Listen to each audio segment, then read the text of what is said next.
There we go. There you go. I'll give you a little gas there. And we're just going to do a repeat of Vegas, I guess. Just kicking it before the tournament. Sure, why not? Well, come on in. Pull that right there in front of your face there, mouth.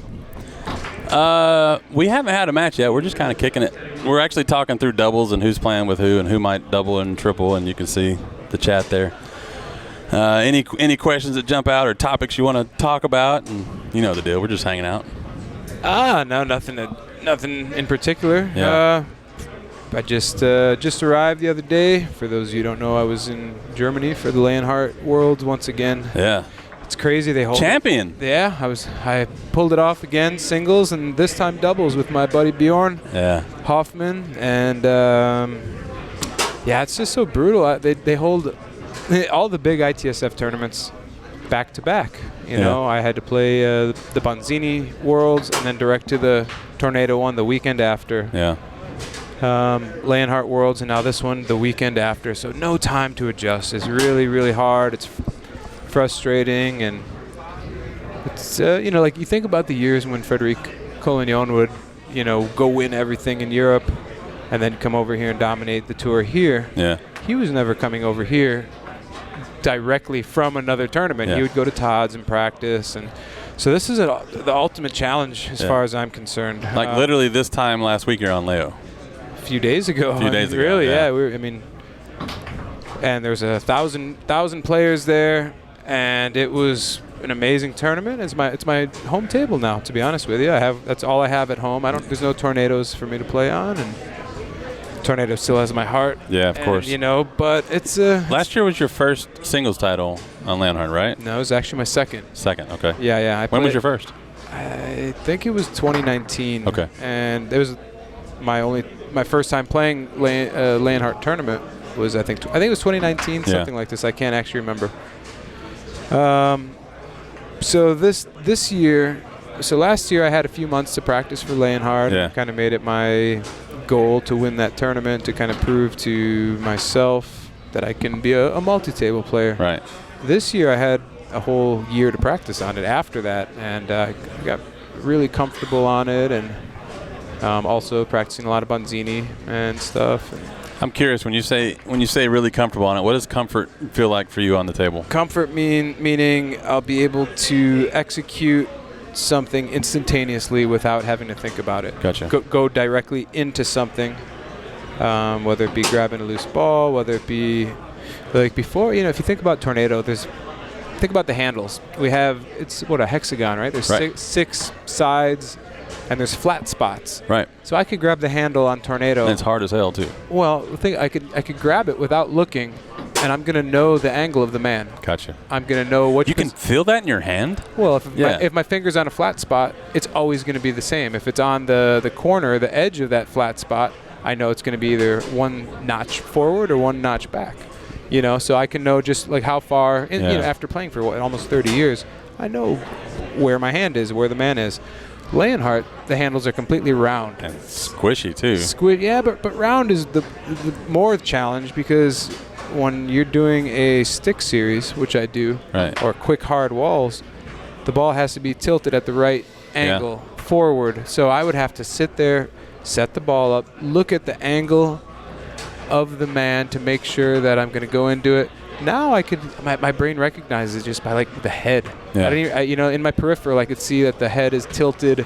They have those little hats. On exactly. Yeah. So you can see the brim of the hat. So I kind of use that as my gauge of where the man is. So this is what I mean, is being able to do things instantaneously without putting so much effort. And this is a double-edged sword, though, because the more comfortable you get on something, a lot of times the dumber decisions you can make. You lack discipline when when you feel comfortable. You can do some dumb things. But so it's about finding the balance of discipline and also being comfortable going into something quick or catching somebody off guard. So this is where I'm at. But are you doing the famous lane pass into the pull kick on Leo? I can do it, but I haven't broken it out yet. Yeah.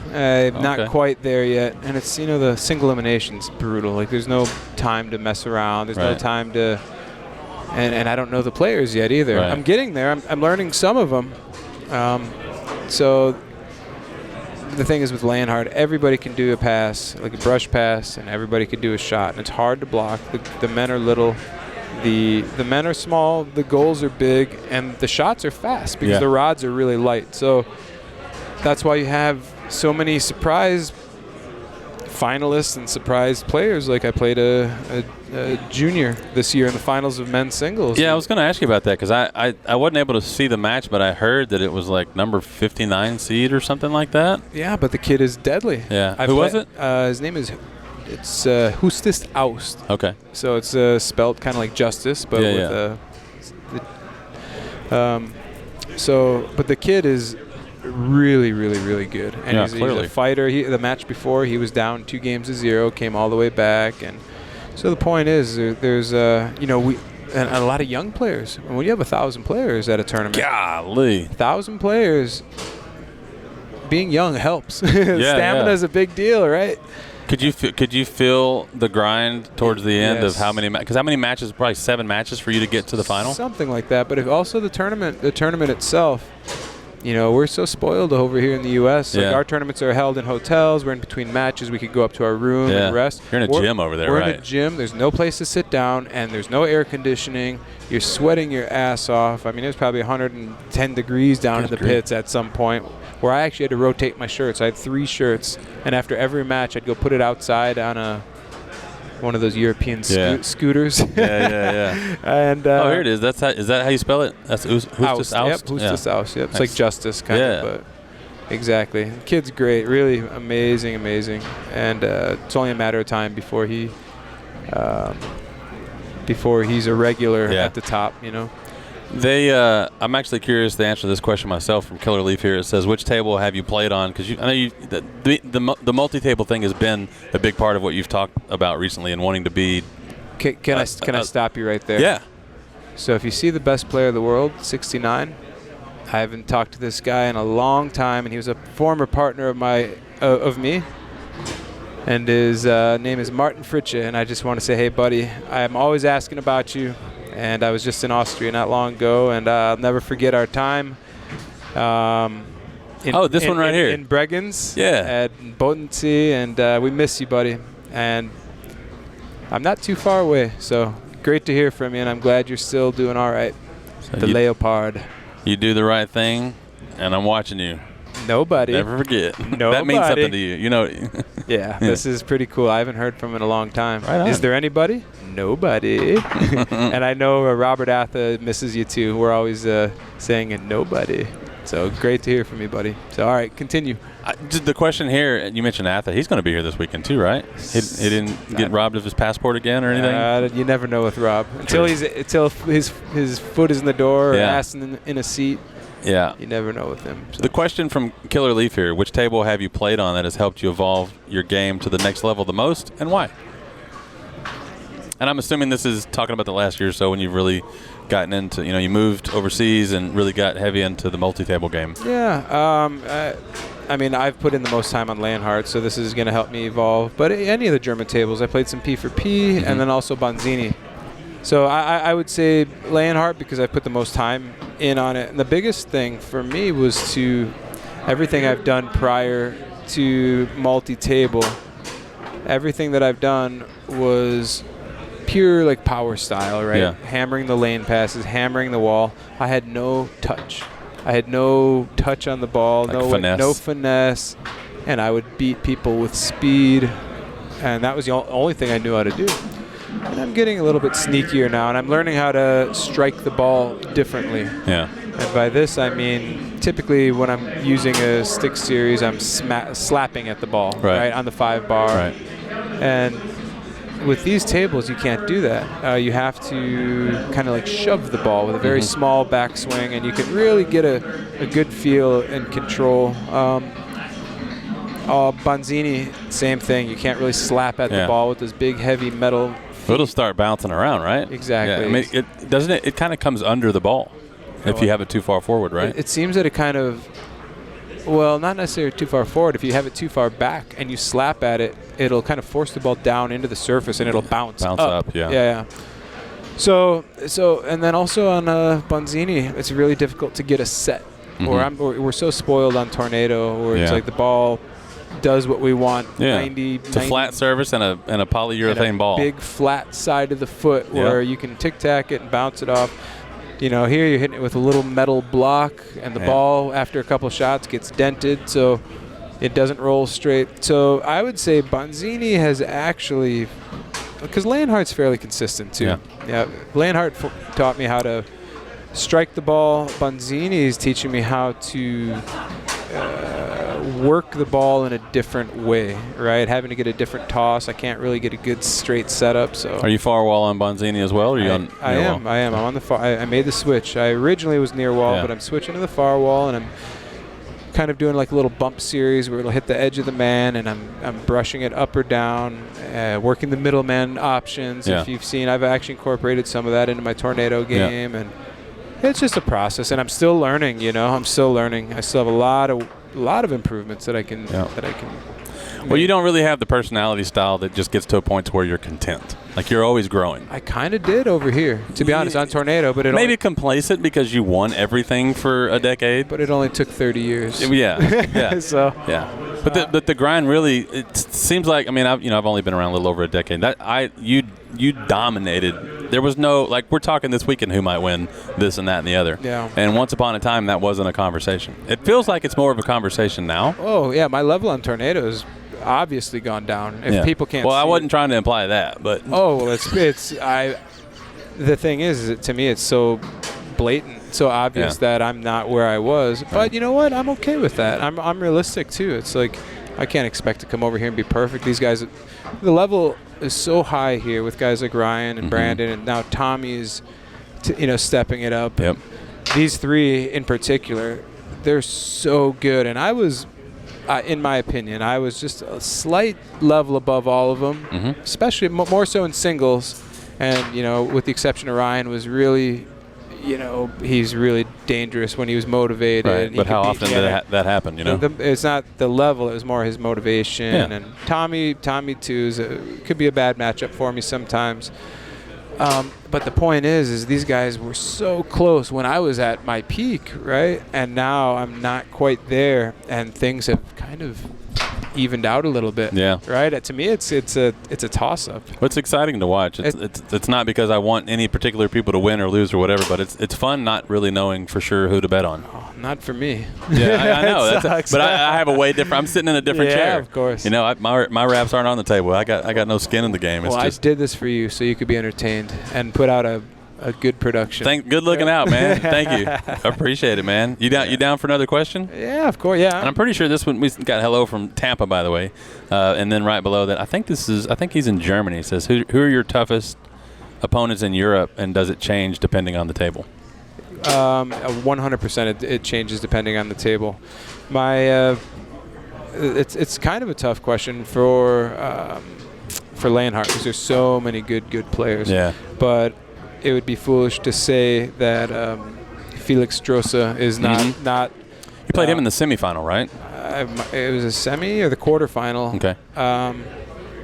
And I played him last year in the finals of singles and doubles, and the finals of doubles this year. So just by those statistics right there, he has a level of consistency and depth to his game that is a bit above the rest of the players in Europe on Leonhardt, and I don't think that could really be argued too much. Yeah. But at the same time, they have a level, especially in Germany and Europe in general, that the level is so deep, right? There's just so many players. Exactly. And the field is crazy. And anybody could get hot at any time. The level's maybe not super elite, like a Frederick level. Yeah. But just below that, if you're not playing good, there's 100 guys that can clip you. From new young players to old school guys. And Leonhardt transfers to all styles of play. So you can have Bonzini guys like Miguel Dos Santos is super dangerous. He's a pure Bonzini specialist. Right. But he could go over and he's won the Leonhardt Worlds before. He's just a great player.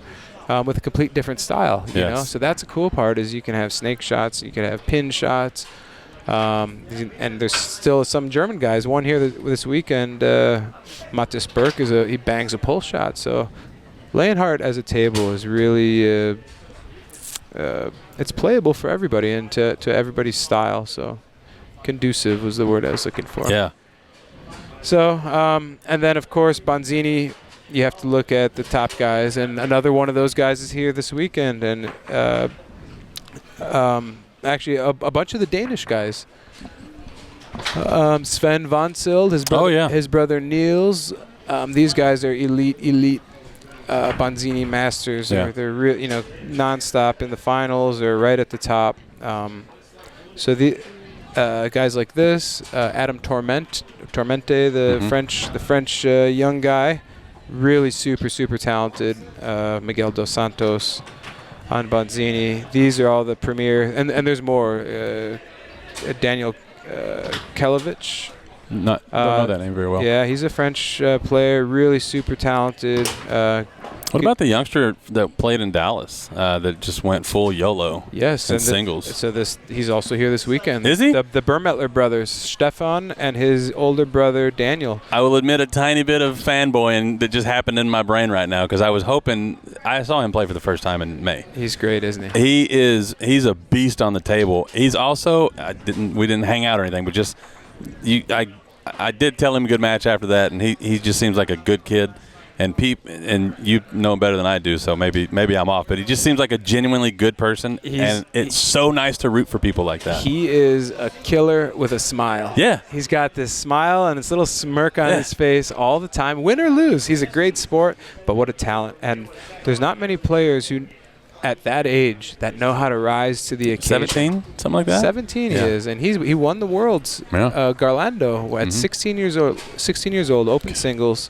Open mix, and his older brother played without him and won open doubles. Wow! So what a weekend! They're playing together this weekend. That is so. Who plays? I assume Stefan plays forward. Stefan will play forward, and I actually asked these kids. I'm like, well, why don't you guys just play together? And this is how a level of maturity that they have is. They said we want to play with other players so we can learn as much as we can. Nice. And then, take as much as we can from other players and then, bring it together and start dominating. And there's no doubt in my mind that it's not long before they really start dominating together. But again, not just Stefan, his older brother Daniel is I wasn't able to see him play. Nice guy, and he's got a banging pull shot. And it's going to really be interesting because the Austrian Federation just bought 25 Tornadoes. So I think they're amazing on Garlando, these guys, but they're making the transition over to Tornado, which is only going to make them better players as a whole. And there's a lot of really strong Austrian players as well. Yeah. Not including like Kevin Hunsdorfer, Benny Wilfort, Sasha Goucher, a lot of guys that American players don't even know, and I didn't know either. But I'm having to deal with these guys on a regular basis now, so it's really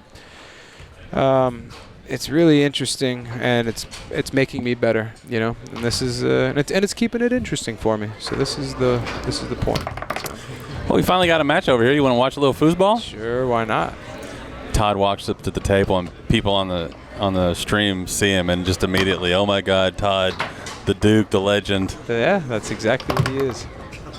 And this is classic double, so he's definitely classic, isn't he?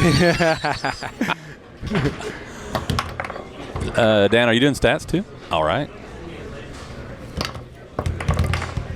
So this is I believe a semifinal match, if I'm reading the bracket correctly. If I can get the mouse over here. Which means the winner of this will play. And they got a couple more matches on that side. So the winner of this might be a quarterfinal. I don't know. We'll see. We'll wait till we get there. It's the first match I've seen this weekend. Yeah, I got to play one, and I didn't win a game. I played Classic. Oh, no. Man, was it ugly. What is the deal with Classic, especially while we sit here and watch this match? What makes Classic so different? It feels like, especially as a forward, it just feels like it's hard to really do anything in the game. Well, exactly that. The ball starts in the goalie position, so it eliminates the 5-bar, and it really involves the goalie a lot. Obviously, for us snake shooters, it makes things a hell of a lot more difficult. Right. So it's for guys like Todd, who legendary pull shooter, or when you go to Europe, any of the pin shooters, the traditional European pin shooters. This is a great event for them. Yeah. And so what are you shooting, pull kick or a pin shot when you're playing I only classic? got the ball a couple of times this weekend, so I didn't really shoot much of anything. Yeah. But on Tornado, I'll shoot a pull kick, and I'll shoot a European front pin on the other tables. Dan, we never hit record on this, and we never switch the time. After this match, can we do that? Yeah. Okay. I'm not going to record until this is over, so the timestamp will be right.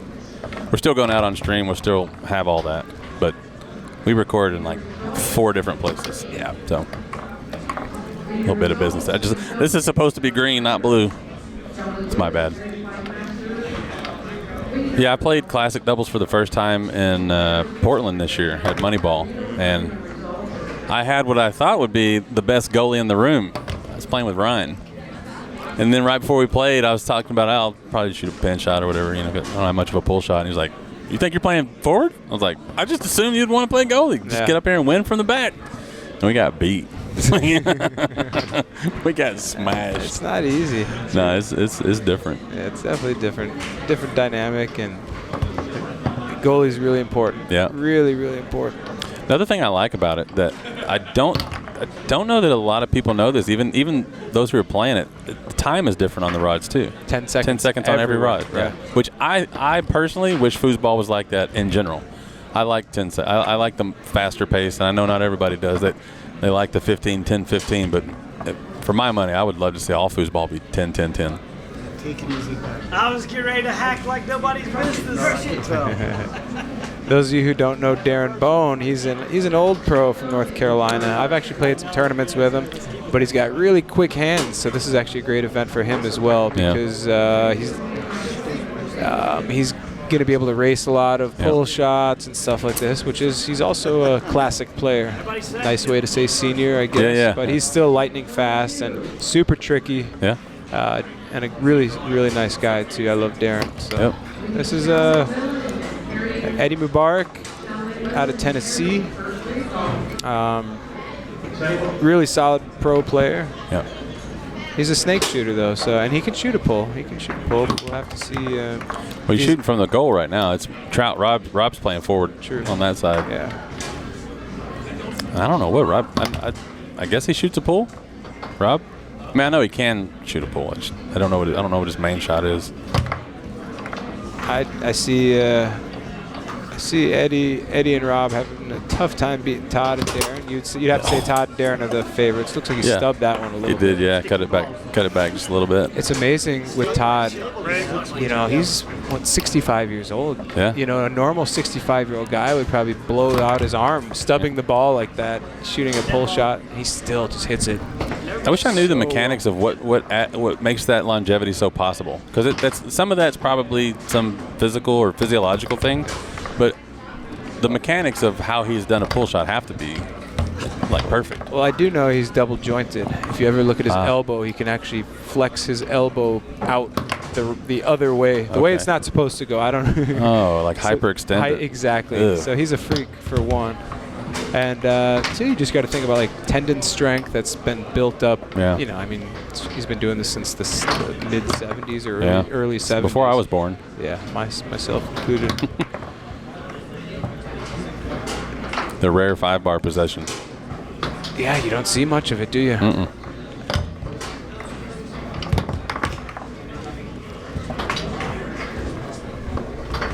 Darren's signature shot is he kind of brings it around in like a bump push shot. He's going to try and clear it here, but if the ball ever lands in a certain position, he'll pull it over, hit it with the end guy, the push guy, and go into a lightning fast push spray.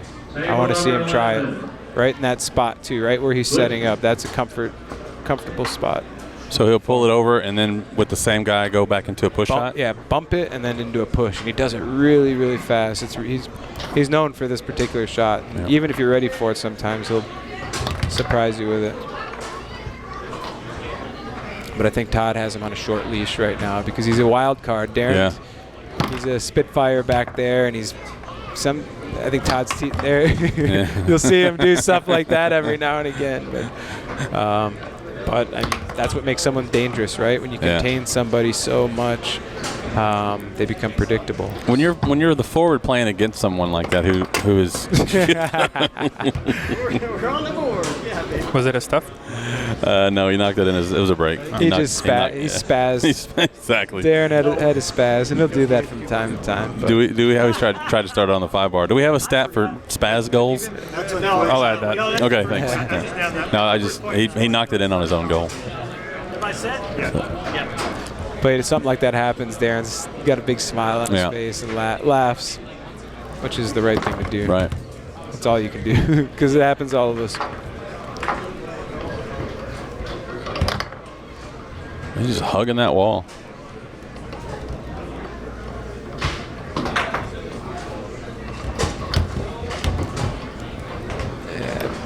Rob doesn't look too comfortable on the 5 against Todd. Kind of not sure what to do. Todd's just floating around in the lane. And you can tell he wants to kind of pick a little middleman, and he's not budging, just kind of racing towards the wall. How much of your game, or how much of your success against in this example, a passing forward on the other side, is identifying, like how fast can you identify that they're not comfortable with the table, or they're nervous, or whatever? That's everything. Yeah. It's a feel. It's ball positioning a lot of the times. What pass or shot can they do from each position, right? And at that point, that last possession, for instance, with Rob tic-tacking it around on the 5 bar, he was never a threat to go wall, and Todd saw that. He wasn't even close to the wall. So you got to have the ball in a good position to be a threat to go lane or wall at all times. And if you're not against a good forward, they're not going to allow you any easy passes.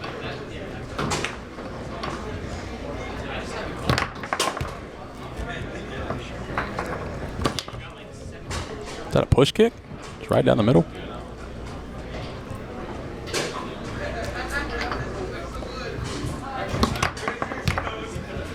There's been a lot of action here, but it's still only 2-1. First game. One ball, first game. Ball's been flying around. Rob and Eddie are still in this. Right. Todd's not as been as. See what I mean? It's more of a goalie's game. Right. Todd really hasn't been too involved either. He had a couple opportunities to grab a loose ball, and just like that, you look at I was talking how Todd and Deron are probably the big favorites, but Todd's kind of been taken out of the match as well. That's what happens in Classic. It's a really tricky game, and with the setup that Darren's doing, he's trying to just feed the ball down to Todd, but it really hasn't worked out yet, has it? Yeah. I think they completed 1. Yeah, 1 for 3 if you look there. Yeah. And 1 for 7. 1 for 7. From you mean 2 bar passes? Yeah. Yeah. From Deron down to Todd. Yeah. You can leave them up there. Second timeout, right? That's your first this game. That's their second timeout, right? Yeah. They just said it's their first, so they get an extra timeout this game. Everybody set? We keep track of that up here, by the way. If you're getting a point this weekend where if the stat man is up here doing his thing and you need to know. Of course, you always keep up with that stuff anyways. Not really. I'm not a stat fan. Yeah, well, no, I know you're not a stat fan, but the timeout situation. I know, I'm messing. This is a history that we had. There's Todd.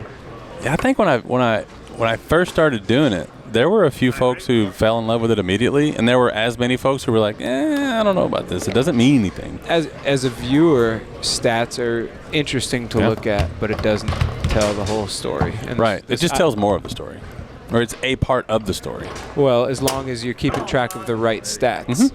This is the key, and there's stats.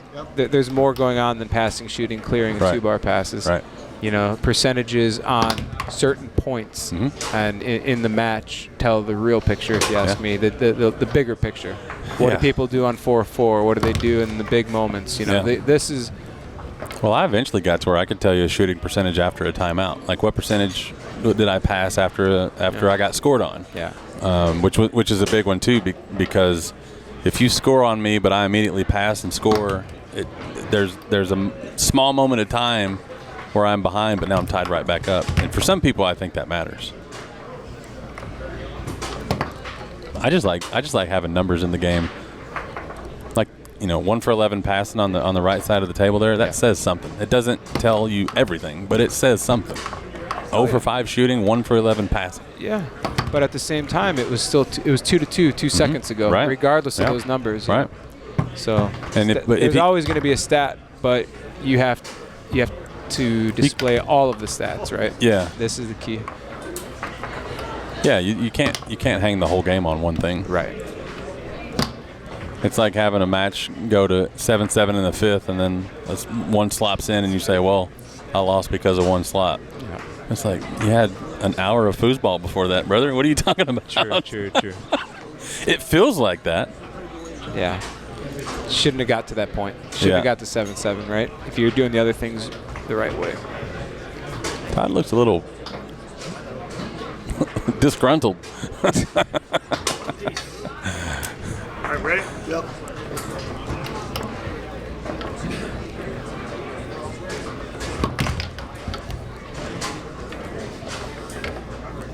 Snooze this ad so the folks watching on Twitch won't see commercial right in the middle of the action. Just me looking out for the homies. That's all it is. If you look at Eddie, he really hits the ball with a lot of power too. So I could see him generating a couple, even if a couple points out of the back, or even if he doesn't hit something cleanly, he hits the ball so hard. Well, he had the one a few minutes ago, their second goal, where he just kind of slid it through from this set, just like There's that. another one, yep. So there you go. Yeah. The slider is there. Yeah. At least as a clear. Yep.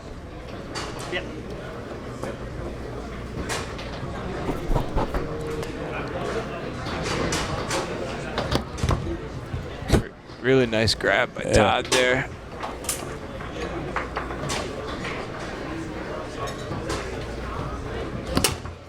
Good grief. I hope I can do anything at 64 as well as he shoots a pull shot. Man, it's amazing, isn't it? The fact that he could still do it after all these years. I mentioned to him the other day, because I played with Todd for a handful of years, and I've known him for since I was a kid. And I miss him. He was my buddy, right? Yeah, yeah. And I said, Todd, we got to play another one of these days, just because he's got that that status and that feel just about him, and he's so clutch and he's just so amazing. I said, Todd, we got to play another one before you get too old. And I was kind of poking at him. Yeah. And he said to me, it was something funny. He goes, I'll never get too old to play goalie. Because it's too easy. Yeah. So in my mind, it's like, to hear that statement, he's not, his physical stamina or his arm isn't an issue. Right. And that's pretty cool. So the next question obviously is when is that tournament going to happen? When y'all play together again? Oh, I don't know. I mean, to be honest, I love playing with Rob Mars, but I felt like I had an opportunity past when Todd and I lost the Worlds together. Again, that was against Terry and Rob. Terry and Rob, exactly. And Rob's one of my best friends and my favorite partner. But I always loved playing with Todd too. Todd's a player who taught me how to play doubles. Okay. Before I played with Todd, that was a distraction. That was you see that? John Wayne. Well, but he also moved. I didn't see it. You see what Todd's saying? That's exactly what he did. Oh, Eddie. Clip that. Eddie has a few quirky things about his game. But that was just straight up illegal. That's what Todd's saying. He jerked his 5-bar and then shot. I thought you were making a reference to that. So let's try the replay. Yeah, go for it. Okay, you're moving both at the same time. Can you rewind it? One more time. See that? That's illegal. Yeah, that actually was. Yeah. He pulled his 5-bar to the wall. So do they agree? Should I retract? No, they don't. They didn't ask. So he kept the goal. Yeah, we don't jump. This ain't Maury Povich. I will not put myself in any conversation that I wasn't invited to. At least not in foosball. I'll do it on the street with strangers. But yeah, that when you pull that 5-bar right before you shoot, that's old school. Yeah, no movement behind the ball is the rule. That long's getting crispier too as the match goes on. The first couple, he stubbed that one. Yeah. You can see where the skid marks on the table are, right? Where he's letting it go.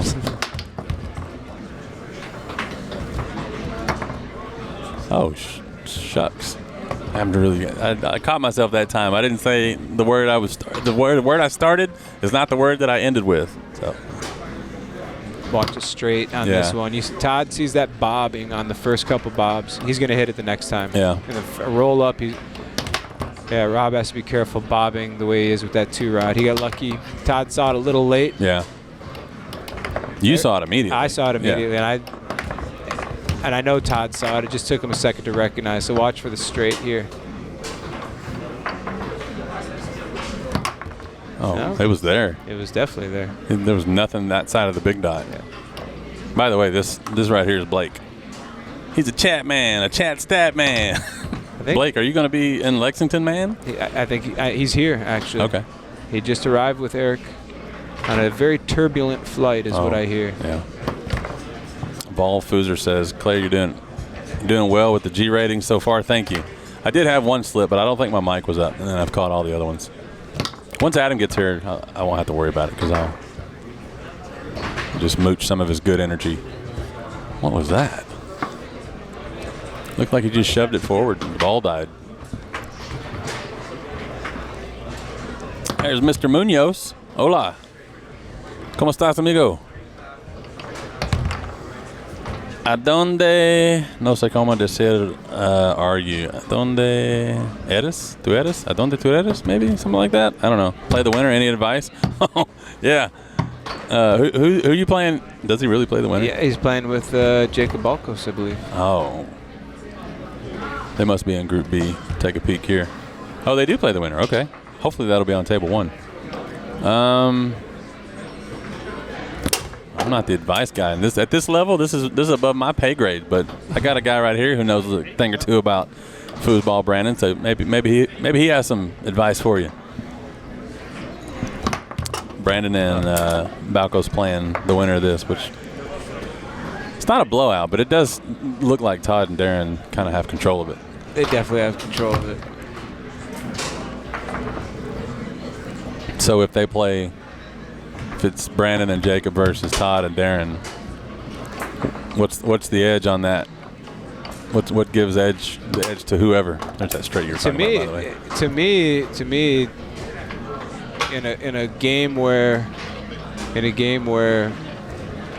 there's no rollovers allowed, and you have Todd Loffredo on the table, it's hard not to say he's the favorite.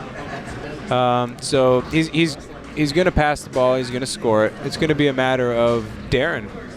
Deron's going to be the key in that. If they happen to pull this last ball out, Brandon's a spitfire. That ball's going to be flying around. But Deron's quick. Yeah. If he can get Deron jumpy. Yeah. Because he's very reactionary, right? If you're going to do a straight pull shot or a straight pull kick or whatever it is, he can beat you to it. But if you can get him jumping out of the way, this is the key. But Todd's going to do what he does. Yeah. He's going to score his pull shot. When you think about it, these guys, Brandon and Jacob, they come from kind of a newer generation where they don't necessarily block pull shots that great. They rely on speed. Right. So someone like Todd, I could see him, scoring well, but I don't know. It's hard to say. One of these years, just wait. We're able to put in match results. Todd and Deron won that. But we'll take it. Todd and Deron wins. Kablow. And hopefully we'll get that next matchup on this table as well. That would be entertaining. Glad we got an extra headset. We have a seat for you up here anytime you want to come up here. I've said that before. I'm just saying it out loud again. At any point this weekend you want to come hang out with the homies. To be honest, I'm enjoying it. I like talking. You're good at this. I mean, it's obviously your level of foosball. You can see the game and talk through it, but to speak to the details that I think some of us wouldn't even see it's a big deal, and I love it. I know the folks out there love it. I enjoy it. I'm enjoying. To be honest, it's pretty relaxing. Yeah. I'm always down there grinding on a table. It's nice to sit down and watch, and because at the end of the day, I'm still a foosball fan. Yeah. I like to watch and be entertained. And I can attest to that.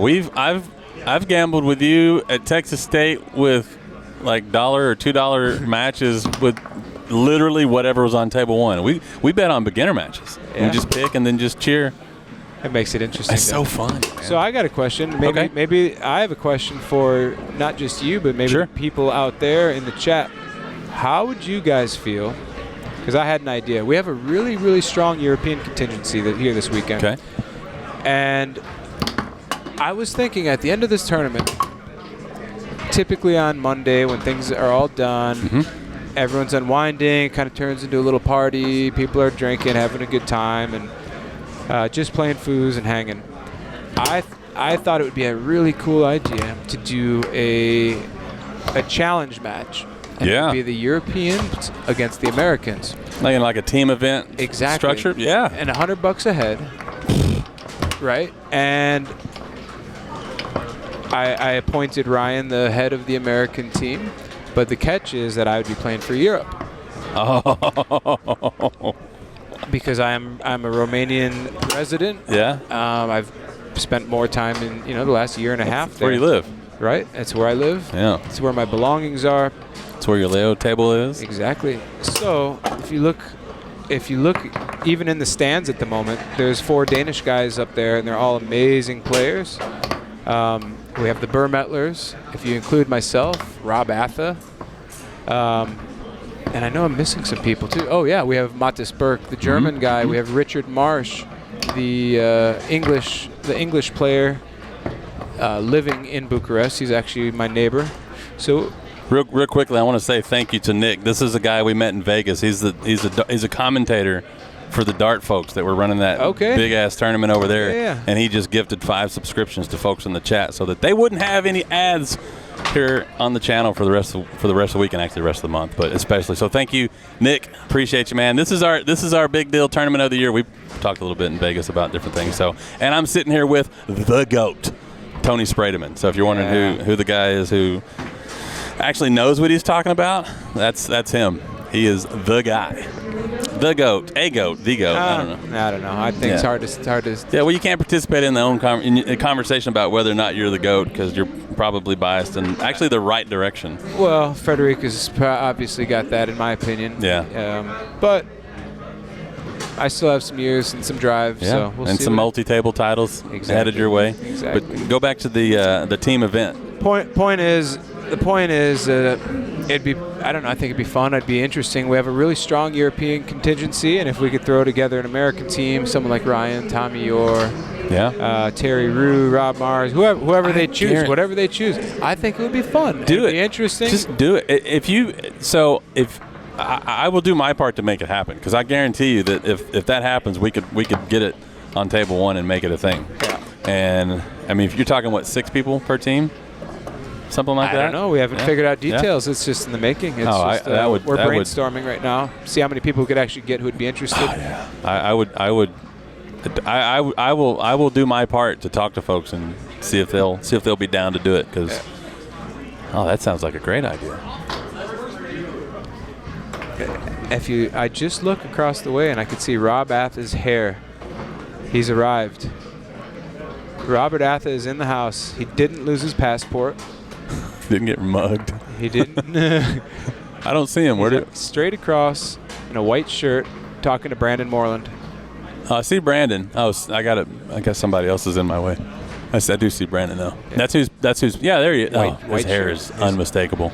With Karen, I guess. Is that Karen too? Oh, I can't see. She doesn't have her. She doesn't have quite the height. She doesn't have her stacks on. Yeah, that's who's playing with. That's who's playing together this weekend in open doubles, Brandon and Atha. Nick, thanks again, man. I appreciate you. Thanks for the 5 gifted subs. Good looking out. If you got any questions, feel free to throw them on in there. Let's see. Brandon Muñoz says he could play for US. Oh, you have to show legal residency, he's out. I don't know. He's out. And did you pay taxes last year? Because that's really the only thing that makes you an American. It's not about citizenship or whatever. It's did you pay taxes? You could be on maybe Kenneth Dale's team. How about that? The Latinos. You insulted somebody there. I don't know who it was. I but didn't. I'm joking. No, in fact, Kenneth Dale unfortunately isn't here this weekend. Wasn't he in Germany? He was in Germany. Yeah, he he's been staying in the U.S., traveling and playing, and Did not let him back in? I think his time on his visa has expired, but however, I saw he was at Kicks in Hamburg. Yeah. And he's going to be traveling through Europe, and he's looking for places to play. Cool. So what a foosball warrior that guy is. Yeah. He's just... Well, he'll have fun playing. It's a bummer that he missed this tournament. I would be surprised if that was part of the plan. And I know he'd been here for a while. I feel bad because he's put in a lot of work, and he's gotten. Ken's done really, really well the past couple of years to get his game up there, and it sucks for him to not be able to at least finish the year. Here, but that's a bummer. It is what it is.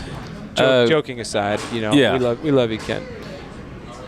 Dan, you want to do a channel point prediction for the next match? Yeah. Okay. Shout out to Mike Green down in Florida. Yeah, you give me the mouse. Here you go. Doesn't matter. Whatever. And by the way, Muñoz said he did pay taxes, so that's pretty much the most American thing you could do. He is Central American, I guess. Yeah. Yeah. Are you going to be at the tournament there in Costa Rica in a few months in March? No.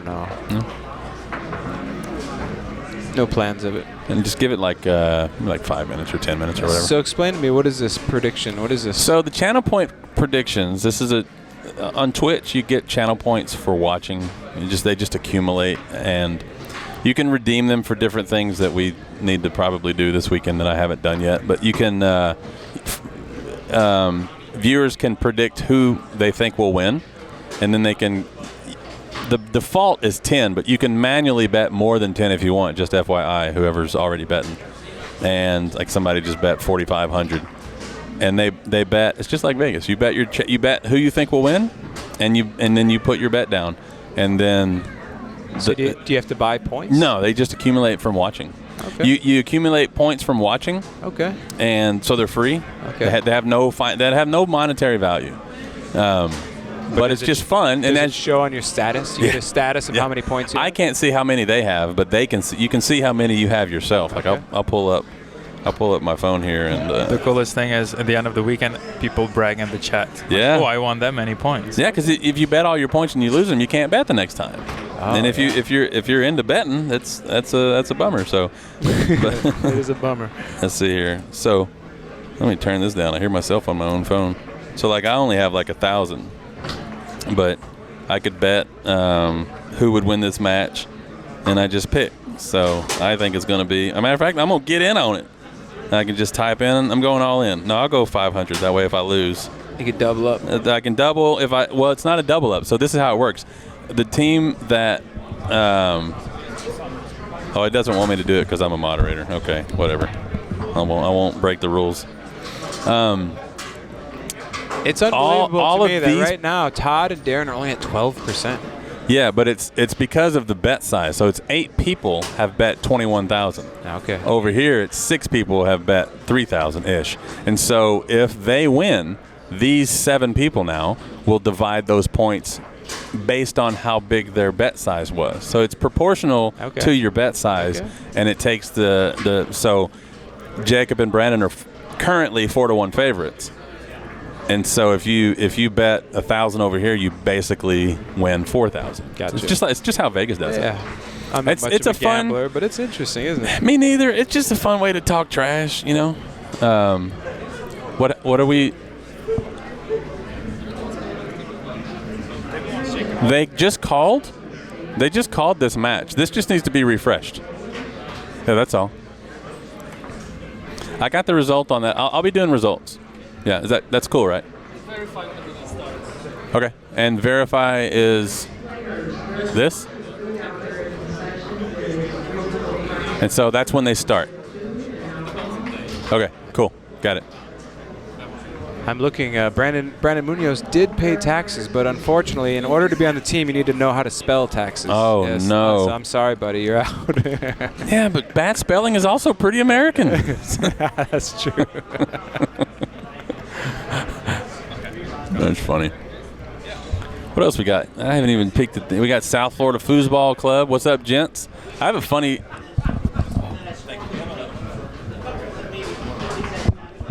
Sure. Thank you. Appreciate it. Yeah. Got to make sure you keep the old vocal cords juiced up. Yeah. And hold that thought. I got a funny story.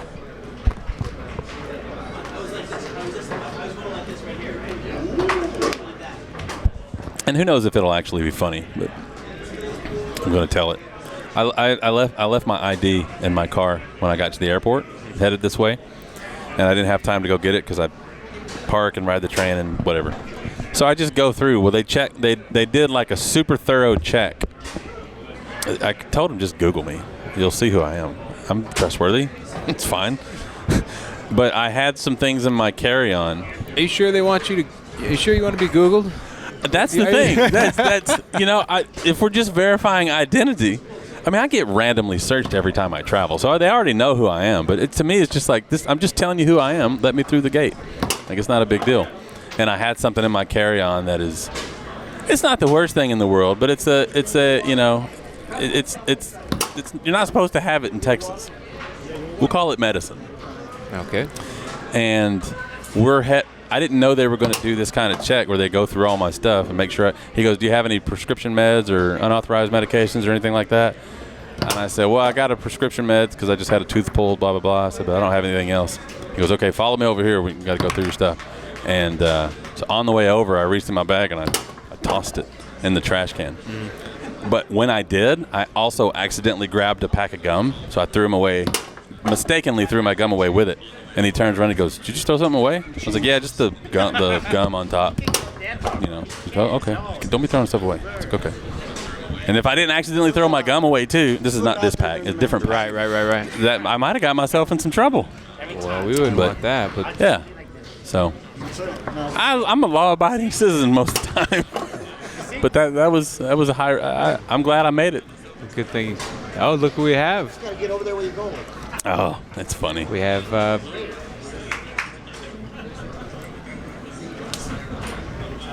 What's this plastic shield is? You can't hear through it. I can't hear. I don't know what he's saying. Watch where they put this water. They're gonna try to put it on the table up here. Wait, that's not water. We can buff on player mic. No. What is he? I don't want to hear anything he's saying. What? You guys got a coin? We'll bring it up to this. By the way, is that in the right level? It is. Okay, cool. Yeah, he was listening to the stream. So should I verify this now or wait till the ball's in play? Let's do ball in play. Okay, good idea. When you call it, then, bro. Oh, I think he's chirping about he wants me and Stefan to play against him and Ryan. Oh, okay. Ooh. All right. Is Little John in the house? Did you hear that? Okay. What? Okay. Somebody just said, what? It did work for like a couple years ago. That's funny. I think if the team on the right there, they're not going to ask me for any advice. I guess team on the left now.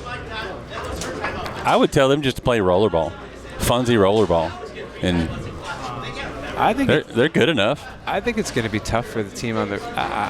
If I'm betting these imaginary points, I think I'm taking Todd and Deron on this one. Yeah. Well, it got to be pretty even. It's 62% to 38%. So. I don't actually know how well Jacob shoots a pull shot because he's typically a rollover shooter. I don't know, but it's so hard to. It's so hard to bet against Todd in a classic match, and I know how fast Deron is. Now, if you threw Brandon up there playing front, he has so many tricky options. I think he can maybe surprise Deron and get him jumping all over the place. I wonder if they're going to do that thing where if it's an offensive drop, they play one setup, and if it's a defensive drop, they play the other way. I don't know. I haven't seen them play at all. I don't know either. Got a hello here from Mississippi, by the way, Brian. What's up? What's up, Brian? Me, Dewey, and Marcus are on the way. Get here. We'll see you when you get here. That sounds like a drive. Oh, it's probably like a 10-hour drive from there, maybe. I don't know. 8 hours, something like this. Yeah. Carpool. Probably 8. I'd guess. At least players don't have to track the score on iPads at the table. They must have been at the tournament last week. Yeah, that was. That's one of those. That sounds like a really good idea, and it also sounds like it would be a headache. It was a headache for the players. It was good for the people at home, so they can kind of, have, some, pay attention to the score, visually, the timeouts or whatever. But yeah, it was in theory. I think they should have had some volunteers, maybe keeping track of at least the first 5 tables. But yeah, it was definitely tough. It doesn't take too many people to do that. I guess if you're doing every goal, it might. Yeah, it was every goal. Yeah, that's a lot. I'm a fan of progress and moving things forward, so maybe that was just the first step to what will eventually be an easier solution. It was a good idea. Yeah. But a little frustrating at times for some of the players. Especially if you forgot one. Yeah, well, we're still marking them on the table as well. Yeah. All right, looks like they're about ready to start here. Right. This will be interesting. Verify. Yeah. I'll do that. I got it. I was looking at the screen. What did I miss? It was a misexecuted pull shot that went into a bank. Yeah. Everybody set? Yes. Dan, after this match, I forgot. Sorry, but we really need to handle this. Yep. It's not crucial, for this one, but afterwards. I have the SD cards behind me. Cool. And we need to change the time and date. First chat from Hun or Loves Foos. Is that how that goes? Some of the Twitch usernames are tricky. So this is a young man out of Mirkarachuk, Romania. So then how do you pronounce that? Hunor. So it's Hunor Loves Foods. Okay. Hunor is a good friend of ours, and he actually attended our very first tournament 2 weeks ago in Bucharest and stayed with us. And he's our up-and-coming junior in Romania. So welcome in. Thanks for the first time chat. How you doing? Welcome. Glad you're here. Nice pass there from Brandon up to Jacob. You're going to get to find out what his pull shot looks like. Yes, we're going to see. I know he could shoot it out of the back, but up front's a different story. And Darren's quick, so. See if you can pull this up a little bit more. It'll bend right up there. How's that feel?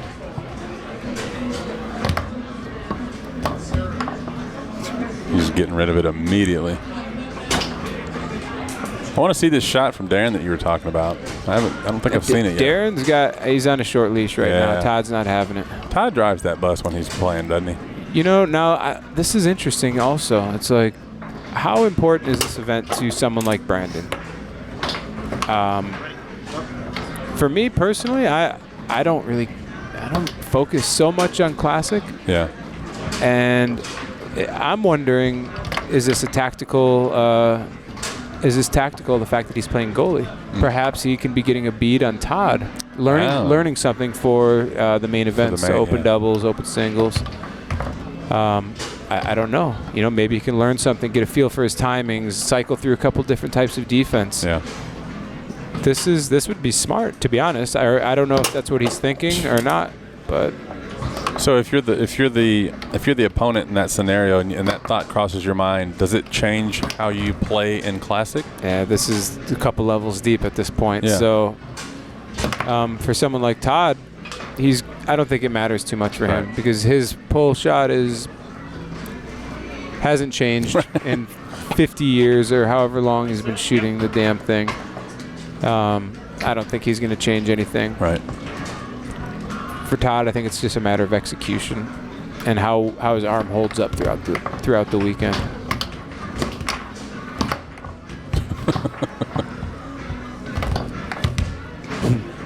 And this is the final.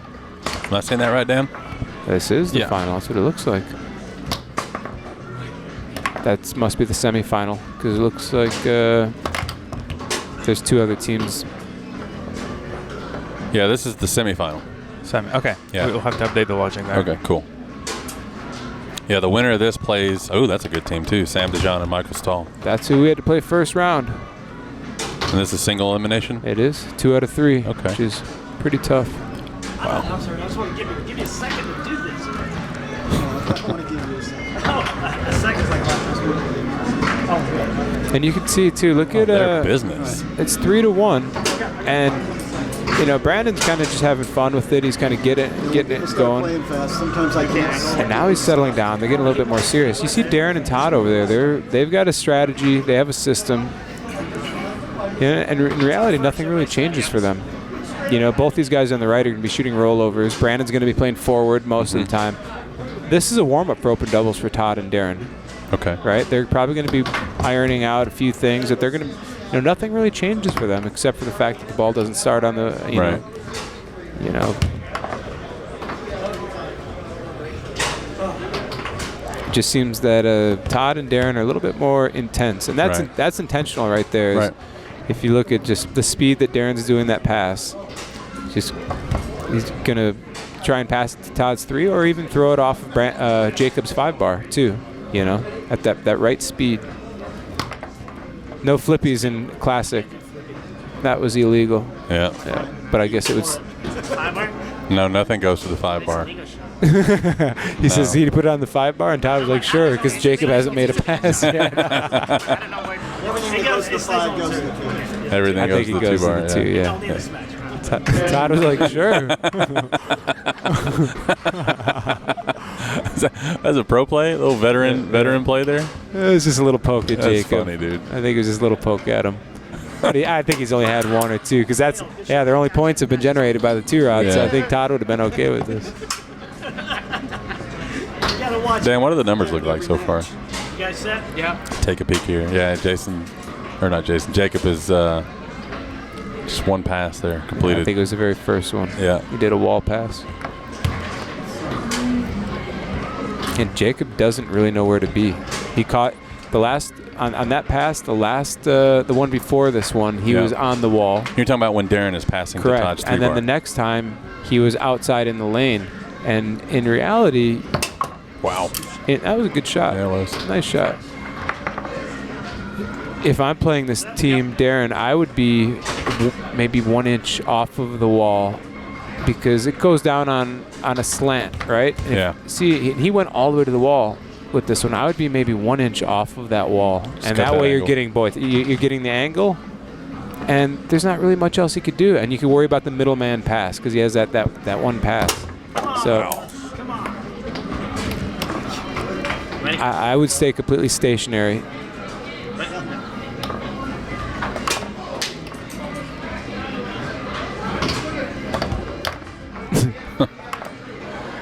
He's trying to get more time there? Is that what he's just I don't know what he's doing. I think he's trying to get Todd's 3 rod to come in so he can hit that straight lane pass. All right, this is a crucial one. Deron, now they switched. Let's see. This is going to be tough. Brandon's going to come in with that 3rd guy and steal this pass. Deron might shoot this one. That outside guy? Yeah. He was going to, I knew he was going to mix it up. And he can get that. You notice the speed that he's doing it at. He wants it to go. What are you doing? He's going to try to chop it back. Too much spin. Yep. Jinx, you owe me a Coke. You're old enough to remember that. Oh, yeah, I remember. Dan, do one of these buttons bring these up or down? Take them on or off? Not yet. Okay. Do they do anything? No. Okay, cool. You can pull them off. Thank you. Where does it go? To the start again? Off. Yeah, it's off. Yeah. There we go. Thank you. As a reminder, Take a peek at them maybe between games. events close 1 hour in advance. You must be teamed and paid. Big shot for Jacob here. Players are being removed from open mix. Just hit the wall. Yeah. Kathy Ritchie. And that's just an execution thing, yeah? Yeah, a little inexperience with a pull shot. He just. We got good that. grab, good hustle on that one. And Rick Roby show. It's hard to shoot a pull, you know. It's if you're not something that you're used to doing in a big moment. And What do you think that conversation is over there with Brandon and Jacob? oh, I can't imagine it. Judging by their faces at the moment, they're just laughing. I can't imagine it's too serious. I told you don't eat the chili. Yeah. We're going to have player mics at some point this weekend. In doubles, players will be wearing mics we'll be able to hear with their consent, of course. It's a guilt-free no if they don't want to wear them. I don't think you've seen these before. These we broke these out in New Orleans. They're tiny, and they are. Oh, that could be dangerous. I definitely will not be wearing those. Well, all right then. Here we go. We got Brandon going up front to shoot this one. I'm still going to show you. With a pull push kick. Just going to shoot it with his 5-bar now. And Todd's finally got a possession. That's 3 walls. On the same wall? Yeah. Runner lane. Nope. Oh, no. Thank you, Jesus. And off he goes. Sorry, bro. They had 3 slops in that game anyways. Yeah. So. These are our player mics. How small that is. Yeah, that is pretty cool. Hang on, we're gonna gather my balls. And it just clip right there. And I'm still going to ask you, even though you already said no. I'll ask you before the match. Just tell me no again. I'll wear them in singles.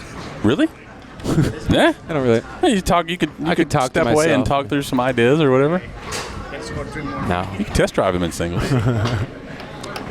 They're not for everybody. Yeah, I prefer not to. Yeah. You'll be there one day though. It's gonna be so normal. First time you watch a match. At a different tournament, perhaps, but Yeah, for sure. Yeah. and I don't know if my partner Rob would be too into it, to be honest with you. Probably not. No pressure. Something Brandon likes wearing them. He likes being heard. There was a match in at Nationals. It was Shannon Coley and gosh, I can't. Coley was kind of the star of that one with the trash talk at least. It was a lot of fun. And this is what I mean. Any other tournament, I might be up for it. Yeah. This one, I tend to take a little bit more seriously. What is your next tournament here in the States? I know it's not going to be Colorado State. Oh, Vegas, maybe? Yeah. I don't know. I don't have any other plans. You see the post about Colorado? No. No Colorado this year. Oh, no? I haven't. To be honest, I don't pay much attention to the American scene that much these days. Remember, you said you'd watched more foosball than ever. Yeah, Being I over have there. been watching some. I got to keep an eye on these guys. I watch, video. I watched a bit of the Ohio State one, but not as it was happening. It was more so just in preparation for this tournament. So, Man, this got the 3-0 fast. Deron kind of slapped one back in, and like I said, he's quick back there. And he's hard to score a pull shot on. He's tricky, and Darren's an old school player. It's also just about as chill as they get. He's got weird switches too. He brings in that third guy. He's kind of an unorthodox D, but he's so fast he can race out of it. This is what makes him tricky. Just looking at these weird switches, looks like everything's there, but watch how quick he is as soon as it take off.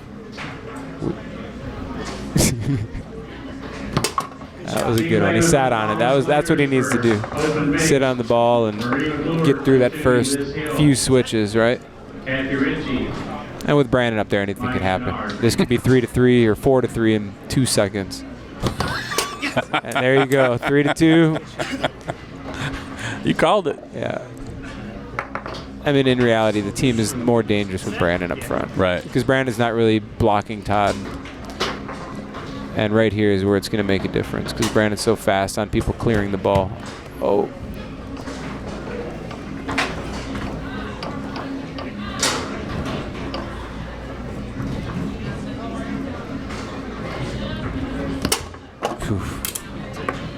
Yeah, the younger generation, I don't think they've had to deal with Todd or a pull shot like Todd ever. These. Yeah. Well, he's one of a kind in the history of foosball. Yeah. This is all, Jacob's come up so fast the past couple of years. This is all really, really good experience for him.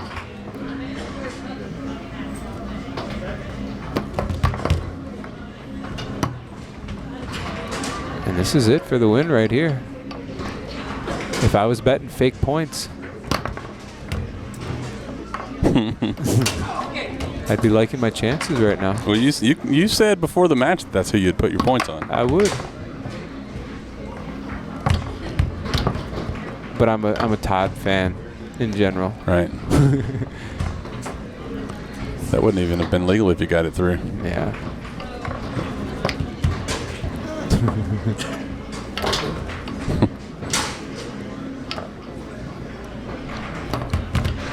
Jacob is trying to clear it.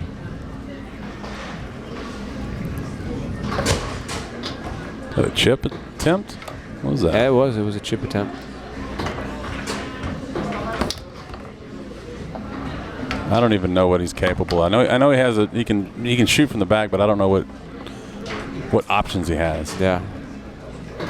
And you know what you're going to see right here. Pretty much been doing the same thing the whole match, right down to that 3 bar. Unbelievable if they keep giving him this pass. Yeah. And if it ain't broke. Yeah, but I mean they've switched too. I would think Brandon would get on it. Ready? Nope. I mean, to me, it's pretty one-dimensional and very basic.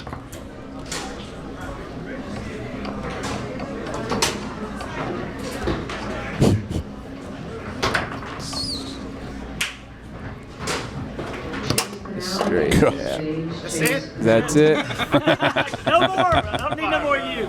No more of you. I love Well, all right. Well, I got to right. get ready for open mixed here. So Yeah, it was same great, here. great being up here with you guys. Appreciate it, man. And maybe we do it later on in the weekend.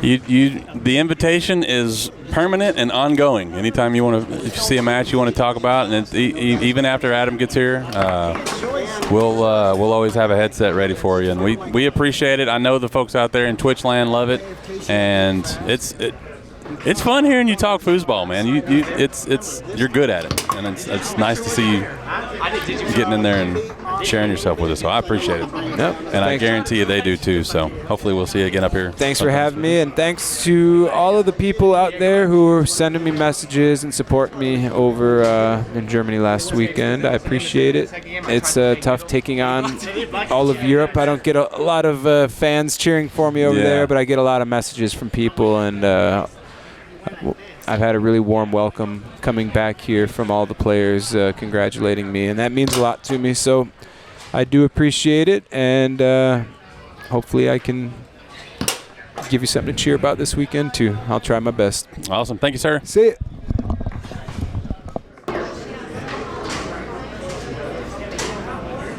Good match.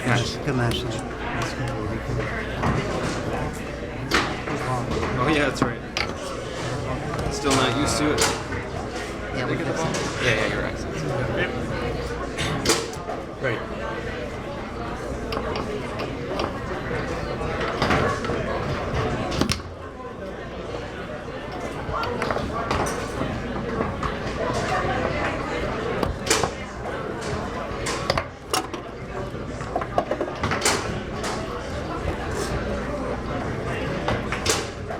Ready, Mike?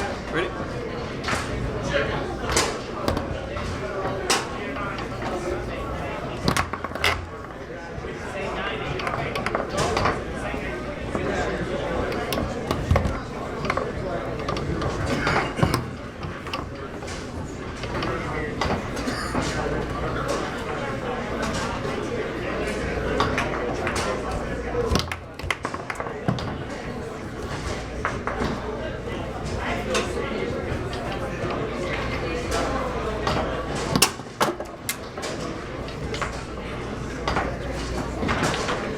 Okay, ready? Ready?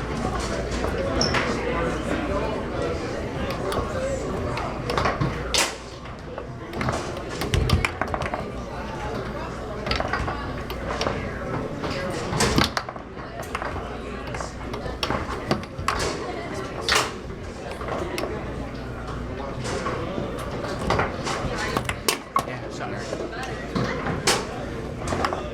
Yeah.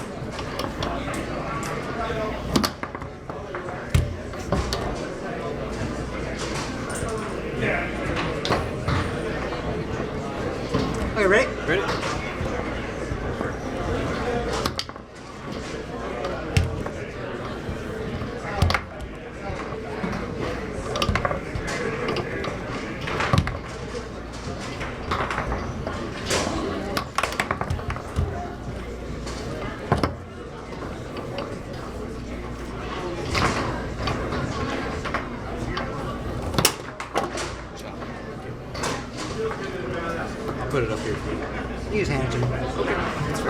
Yes, sir.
Ready?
Ready?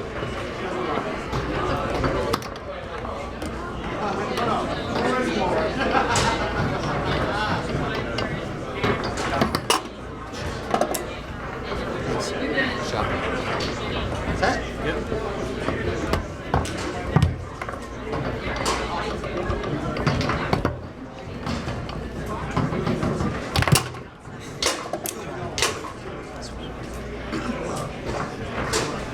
Ready? Ready?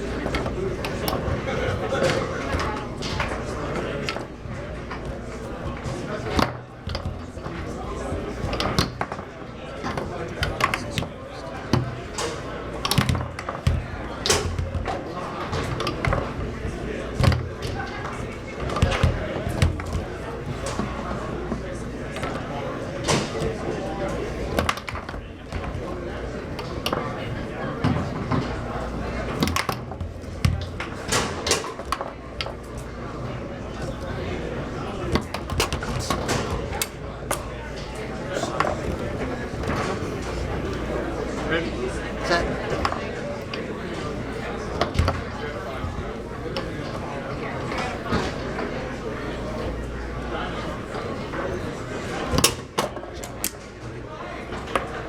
Two. Ready? Ready?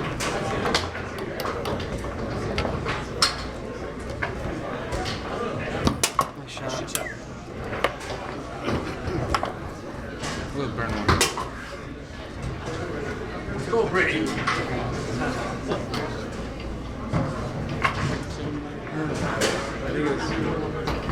don't think so. I think he started up, he went back. We're looking back. It looks cool. Yeah. I want to still shoot one.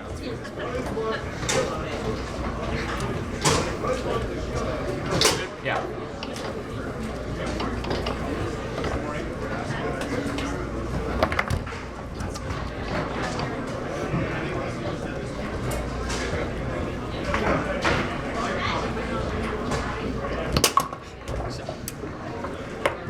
Looking at the straight. Yeah.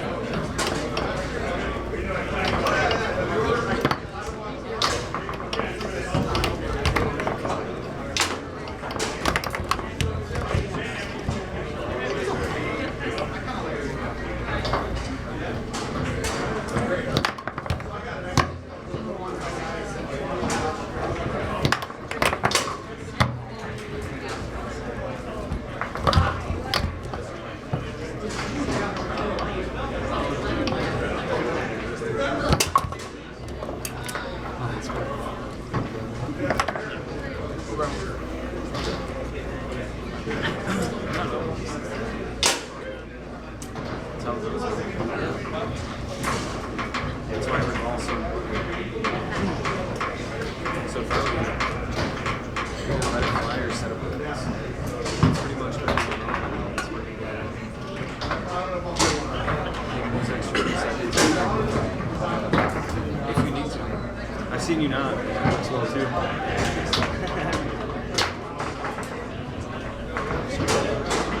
Yeah. That's one piece. Yeah.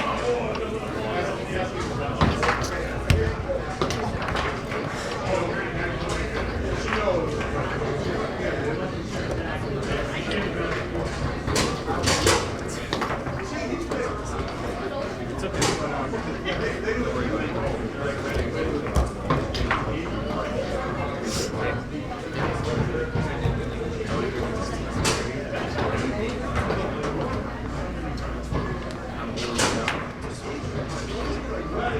It's tough to say.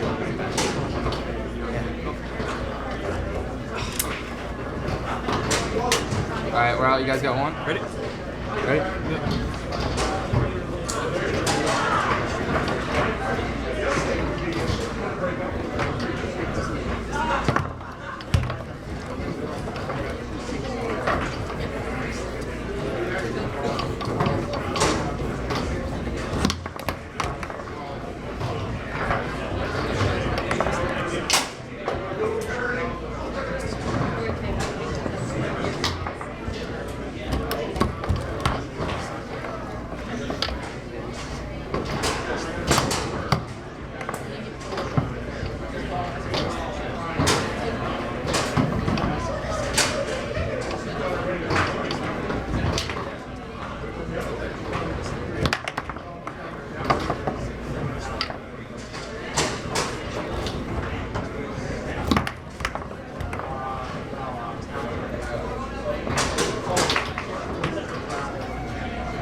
Good job, Brady. Good game. Awesome. Great game. Good luck on the phone. Thank you. Match, guys. Yeah, good luck, guys. Bob? Is it Bob? Rob. Rick. Good luck, Dan.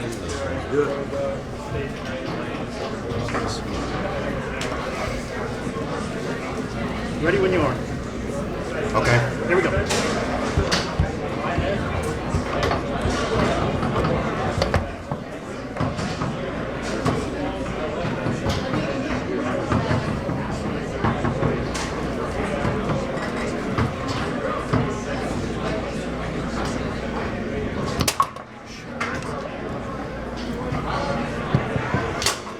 Ready? Yep.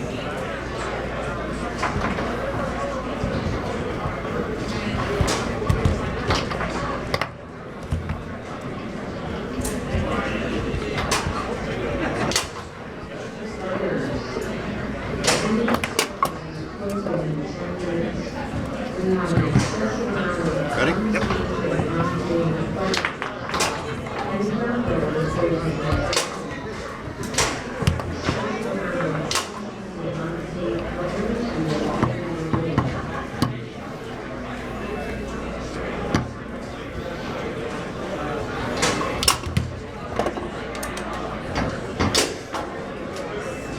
Set?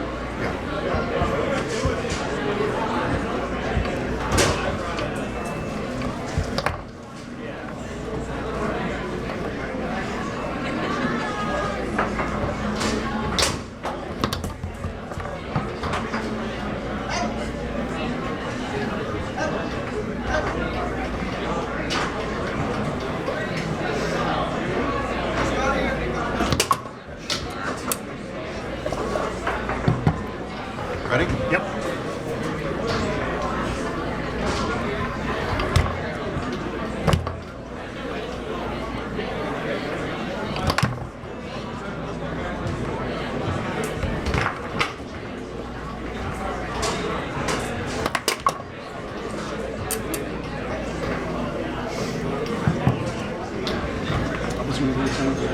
What's that? Take it.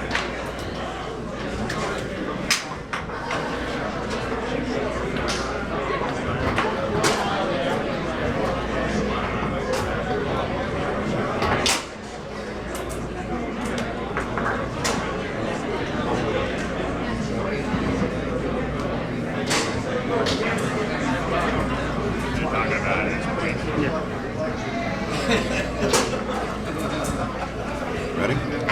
Set.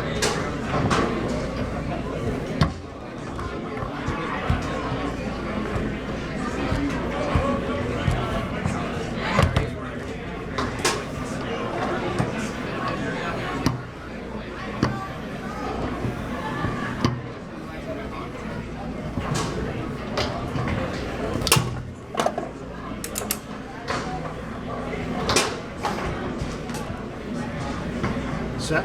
Yeah.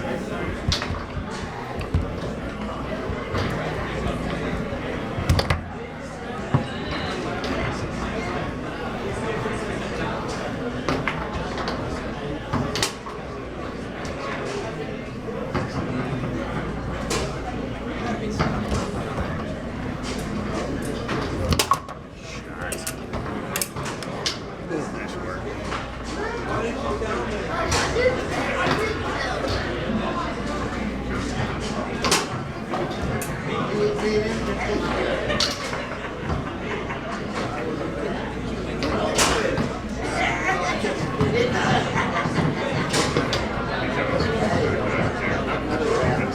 All right, come on, let's play. Win this game. That's what matters now.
Yeah.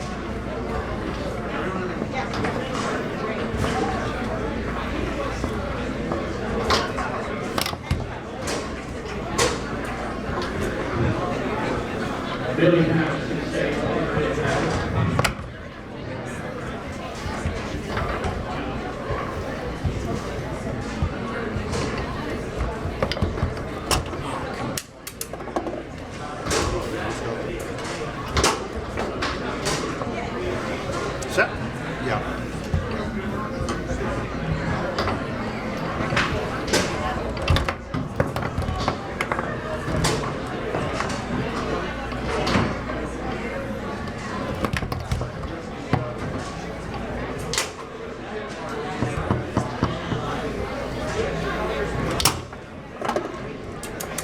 Luck, you're in good. Set. Yeah.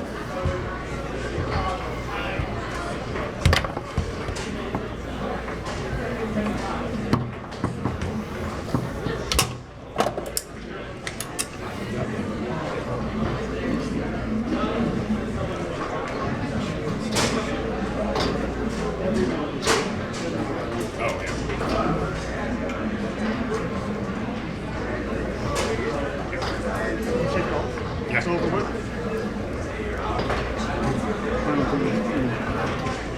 Okay. Blacks here. Let's get back to this game. 2 quick games. Yes, sir.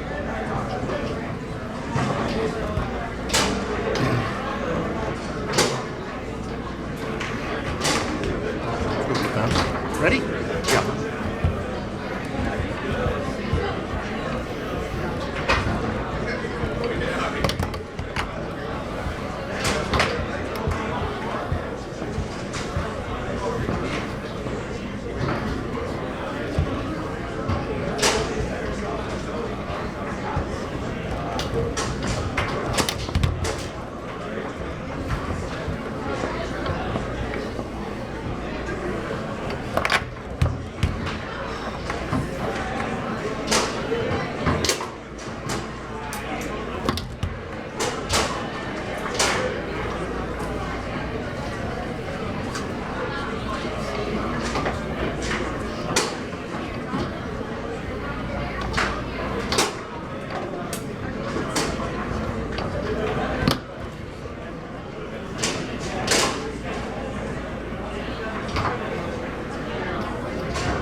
Ready?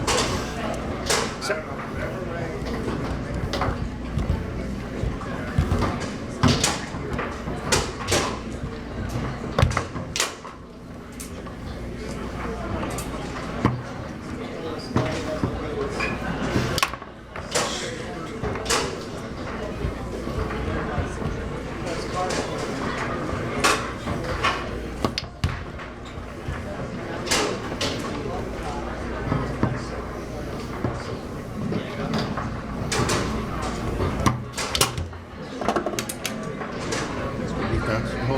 Rob. Set. Yeah.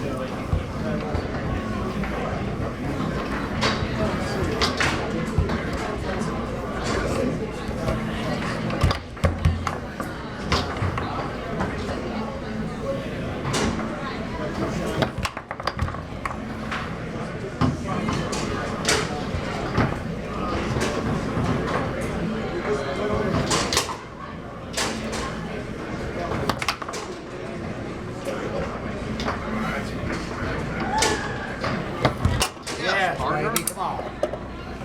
Defense. Let's get Help the me. ball. Set. Yeah.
Come on, defense. Get hold of that ball, Rob. Brett? Yeah.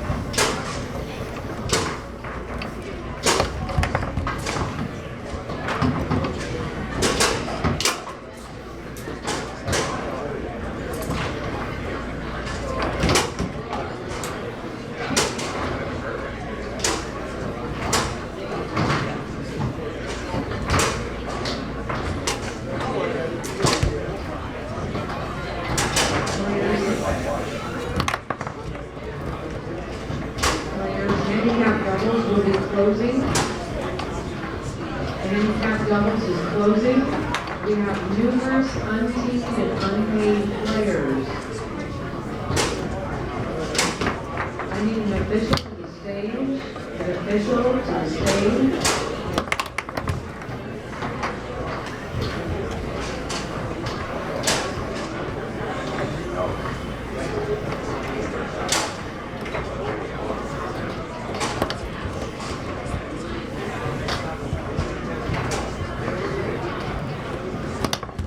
Official to the stage.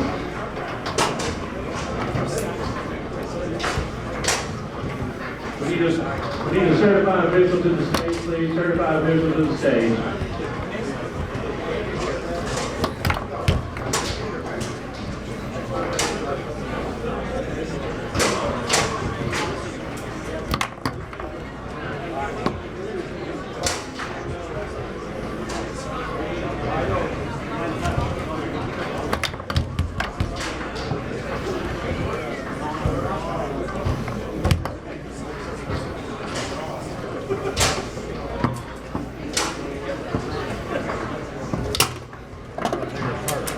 Good job, buddy. Good job.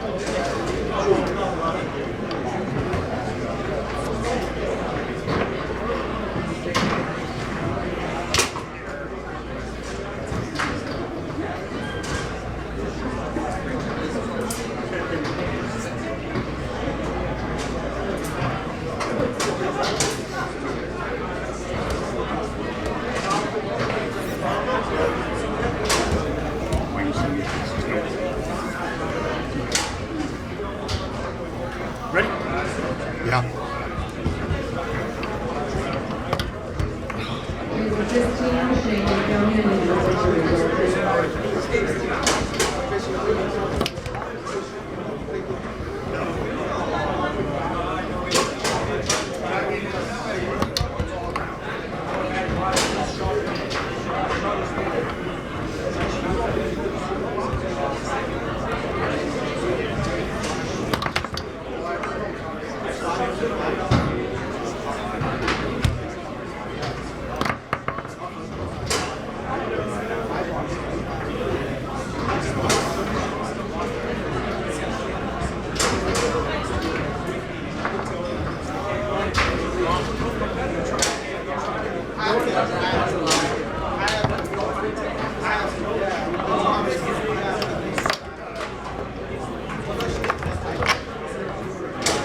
job, buddy. Good job, buddy. Good shooting, man. Good job, buddy. All right, set, guys.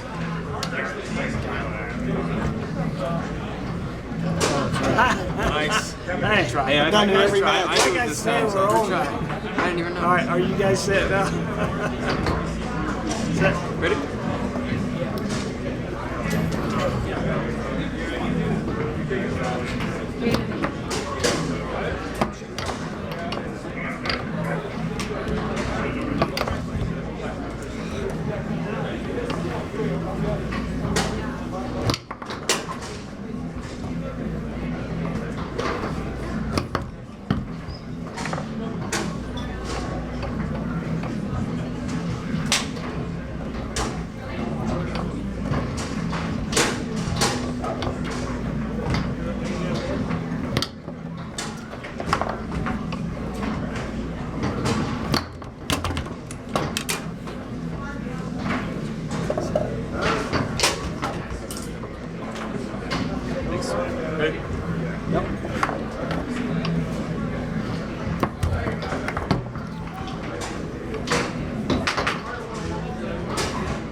That was dumb defense. Sit. Ready?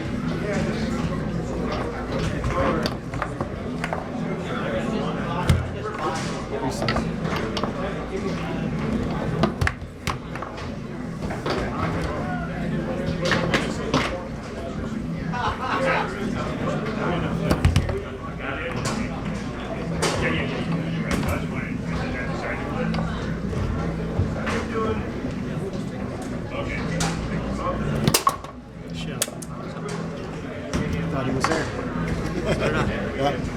Yep.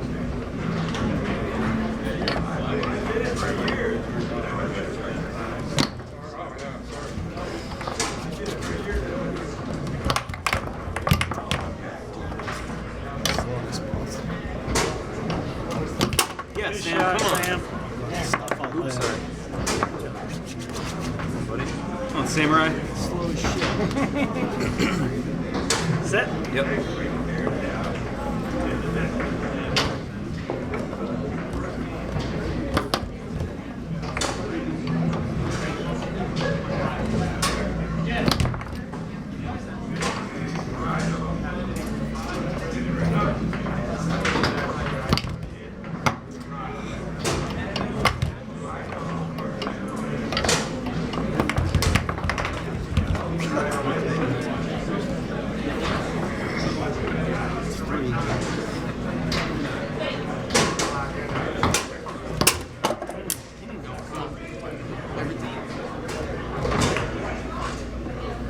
Sit. Yes. Sit. Ready?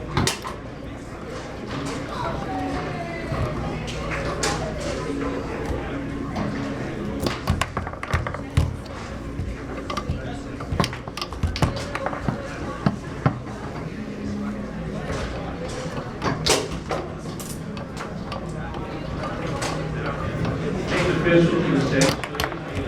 Official to the stage.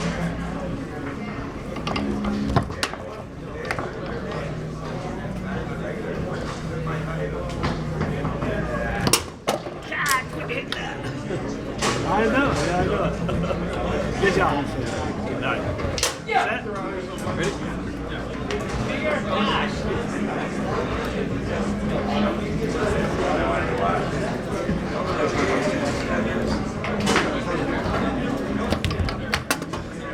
Break.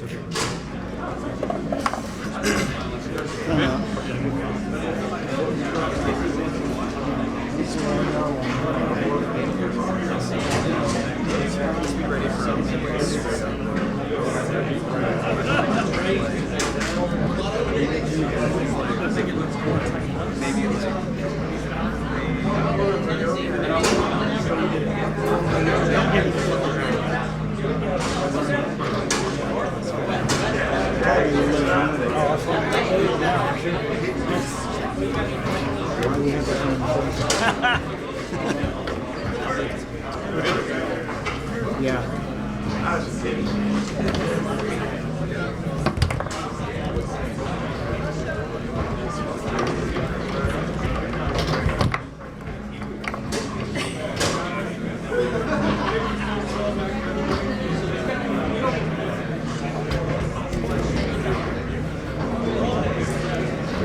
There you know.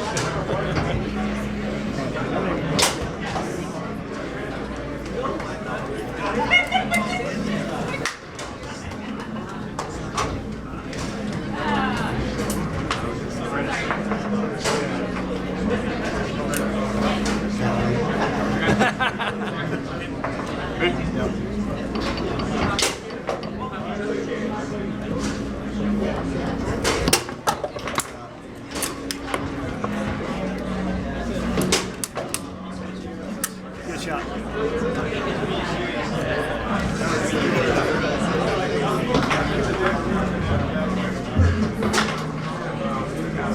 Well, I got 4 grabs. 4. Yeah, 4 scum grabs. You guys set? Ready?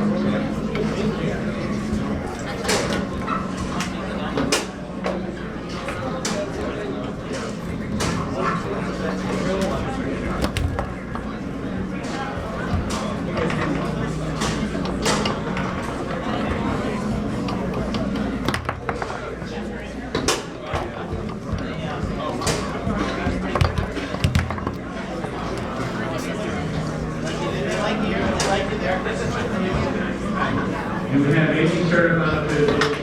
Next round. Ready?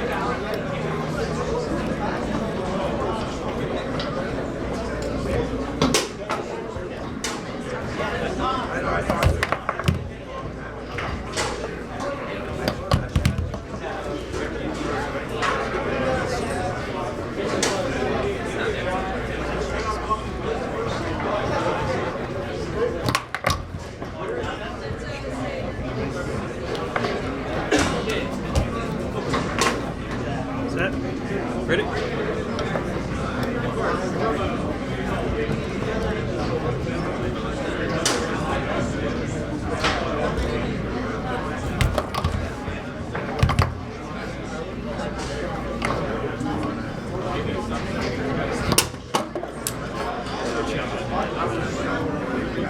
Set? Ready?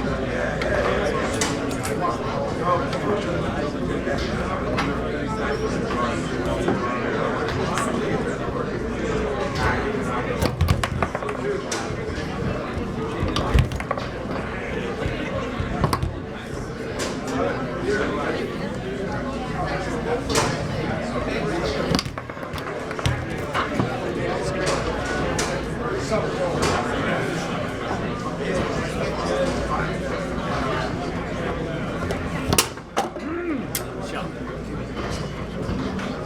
Set? Ready?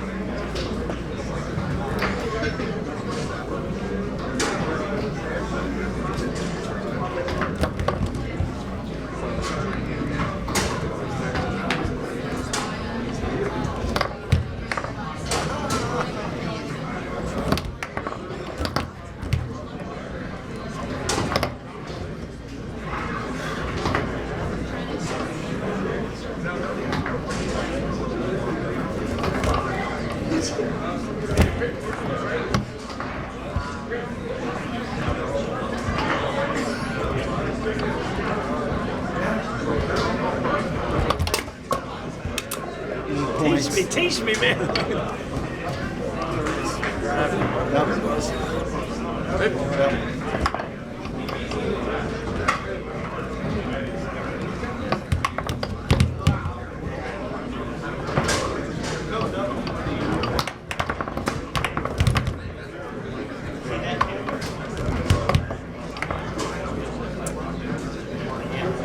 Christy Grogan to the stage. Christy Grogan to the stage.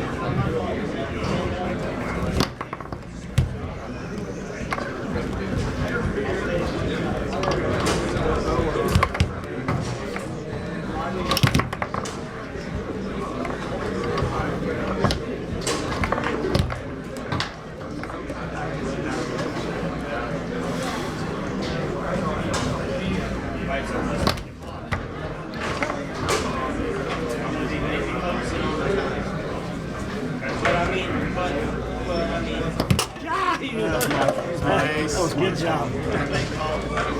Set. Ready?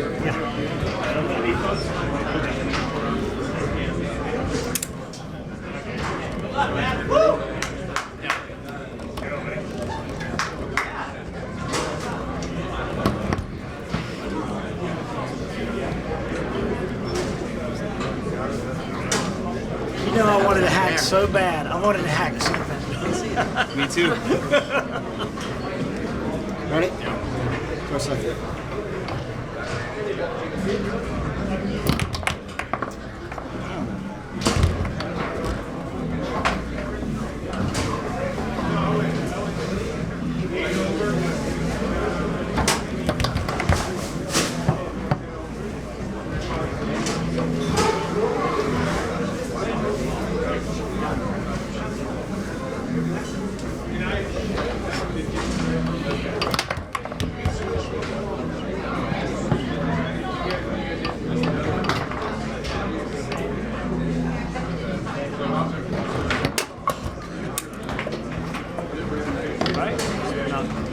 Well, we don't have one left. Are we out? I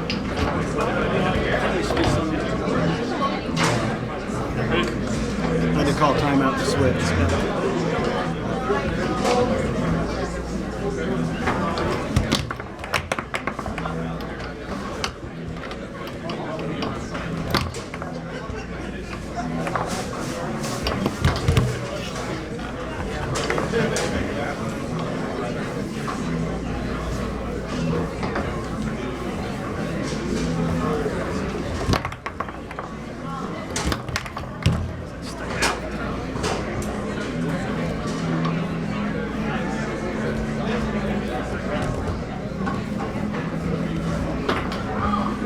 Now you come back here, Big Daddy.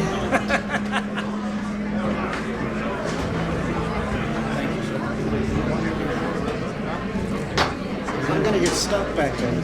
Oh, I'm with you. Let's go.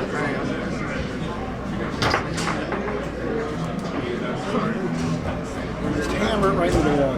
Come on, defense. You guys ready? Yes, sir.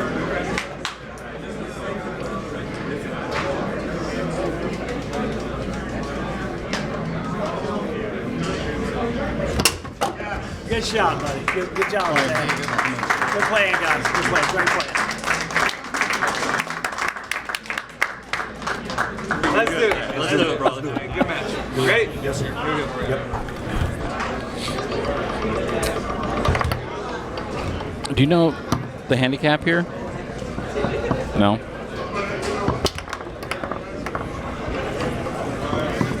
Well, maybe somebody at home does. I just got off the boat, folks. I literally put my stuff in my room and came down here and did the open mixed finals. So I don't know what the handicap is. I'm assuming on the right-hand side, Whatley and Bennett are rookies.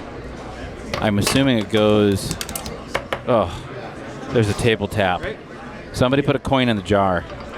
Oh, they said 9-5. Thank you, G-Man.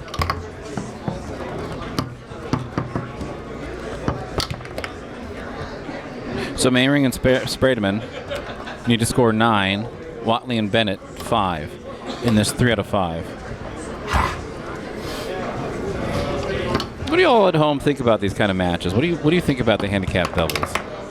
Do you think it favors any particular player, any particular rank? Do you think it's good for learning, for getting better for the lower ranks when you're playing a team like this? I feel like you do get an opportunity to play higher level players outside of the first round of open doubles or second round of open doubles, especially at a big one.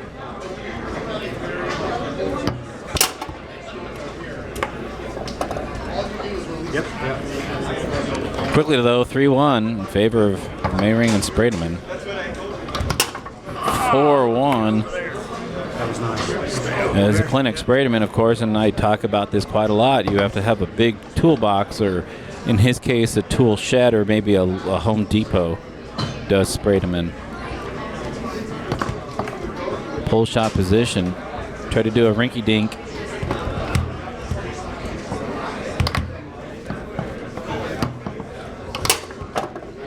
(5-1) Mehring, a smart goalie. Does what he needs to do back there. 2 years ago? 2 years ago at this tournament, Spredeman and Mehring got third or fourth? Maybe it was 3 years ago. By the way, that was not a table tap from Spredeman. That was a table smack.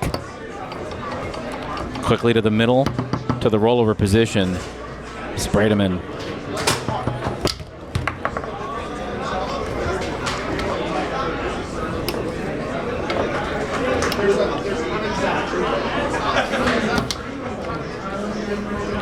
In the chat, it probably benefits the lowest ranks, but not enough to win it. Yeah, I would say so. I would say it definitely benefits the lower ranks, but I meant just in general as far as an event is concerned. I don't think of events as far as winning. I just think of events as far as is it conducive towards players getting better. Does this kind of event make players better? Particularly the lower ranked players. Spredeman reels that in on the 3-6-1 rollover front pin. Sorry, buddy. Thing almost hit my foot. Workman's comp. Dan, do we have workman's comp built in? Say it again? That thing almost hit my foot. Do we have workman's comp? It's a good question. All right. We'll get some people on that. 6-1.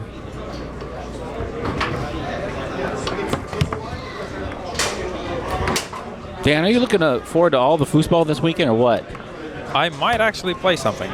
Really? What Yeah. are you gonna, what, like what? Expert doubles, something like that. Okay. Yeah. Cool. With who? Lotus was trying to pull me to Really? play expert doubles. So I said, Lotus sure. Chesbro. Yeah. Heck yeah. She is one heck of a competitor. She is one of my favorite foosters to watch play.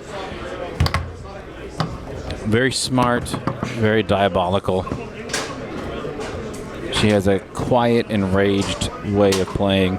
Spredeman getting blocked a couple times now. I believe that's the third time in a row. This is a chill match for me. I'm only tracking the score. What are you doing? Oh, it's a chill match? Yeah. Okay. My brain is sleeping in between this time to score. Gotcha. That's 4 or 5 blocks in a row, though.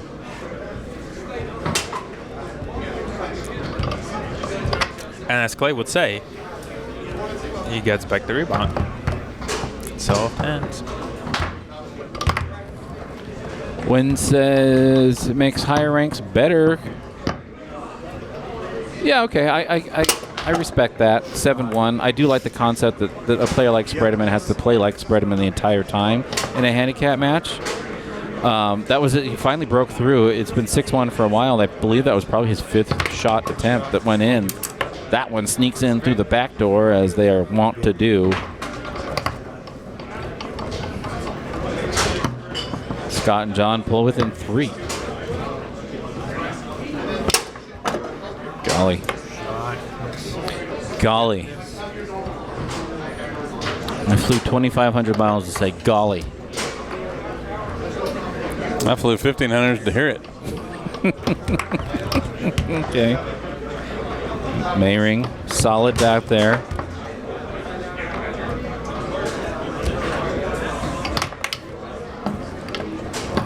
Clay, do we know the matchups? I mean, not the matchups. Yeah, this is Tony and Davin versus, and I'll work on that and get back to you tomorrow. Golly. It is can't talk. It's version scientifical. Oh my gosh. I had no idea. Well, you know, sometimes you got to stop thinking. Are Mehring and Spredeman playing this weekend in Open? No. He's playing with Rob. Oh. Yeah. Really? Yeah. That warms my heart. Yeah. Rob said, I want to play with a winner. And so Davin said, I'm the guy. Okay. Gotcha. Took a minute to get there. Yeah. It was good, though. Sometimes it's about the journey. Game 1 goes to Mehring and Spredeman. Carry on, my wayward son. There'll be pizza when you are done. Mm-hmm. Ready, fellas? We're gonna get a stuffed crust pizza sometime this weekend. I hope so. Ooh, nice wall pass. And the ball just stayed on the wall. That is 2 table taps. That is this entire match. Unfortunate. Spredeman did a table smack, which I respect. 1-1. Look at that. Mehring doesn't bring the counter all the way over. That a wild man. Whew. Sometimes you just gotta. You know? Yeah, I know. Speaking of Mares, there he is over there. Yep. Look at him go. So did you hear that Tony was up here, or were you listening when it happened? Up here where? Playing? Up here talking. No, I didn't hear that at all. You referenced it a few minutes ago, I thought. I referenced. You mentioned that you had talked to him earlier. Oh, okay. I heard that before when I was up in my room. Okay. What in the world was that shot just now? I clicked it so we can. Well, whatever. Click this. Is that a click? It's a click. It's a stomp. Beautiful save on that. That was Englishing all over the place down there, and he caught it with two different men. Spredeman. Oh no, he wants to be. I got it. Ready? That's all right. He wants to be on Instagram. That's how you do it. The lane pass into the D. I seriously sprained my ankle trying to block that from up here. I sprained my retina just watching it. Retina, my favorite town in Canada, or as they call it, Retina. Oh. Joe Frazier. It came from an angle I wasn't expecting. Don't clip anything for a second. Oh yeah, I'm not clipping. Okay. Clipping to Twitch. Okay, perfect. 4-2. It's not really 4-2. Oh my gosh. The juice is loose. Ready? That genie is not in the bottle.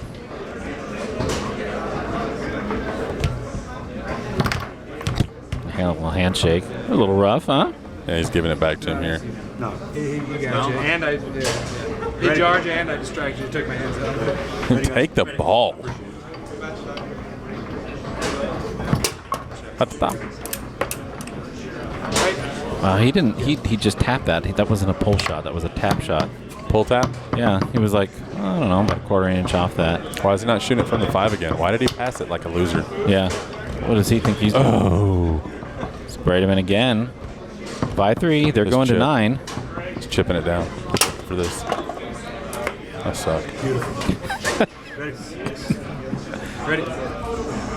Buries that 6-3. I want to take a look at that lane pass into the dink as soon as there's a stoppage in play. Is that like a spray? Like, is he kind of like scooping it through? Yeah, it was spray. Speaking of whatever that crud that was, Claude.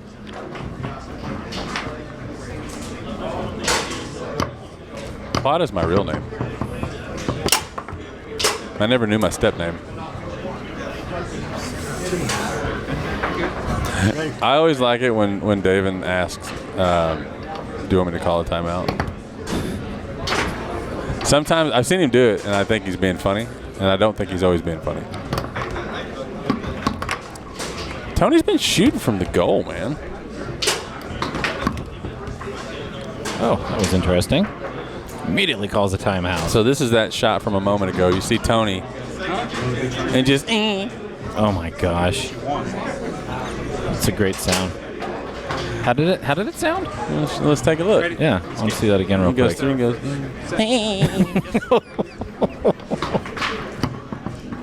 Back to the match. 7-4. The man can hear foosball. Scott and John, they need one more to win this game. So does Spredeman and Mehring. Watch him. Can we call timeout if I get it? Ask him.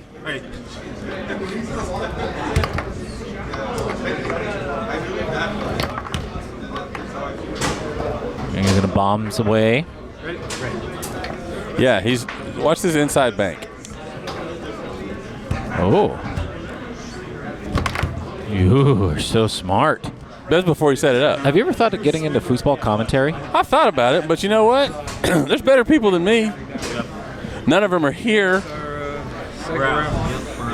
That wasn't about you. That was about everybody else. Huh. 8-4. Oh. Game point. Spredeman. Well. They go up 2-0. Was that just a regular old front pin? Just a regular old front pin. Why not on an early Friday morning? Why not?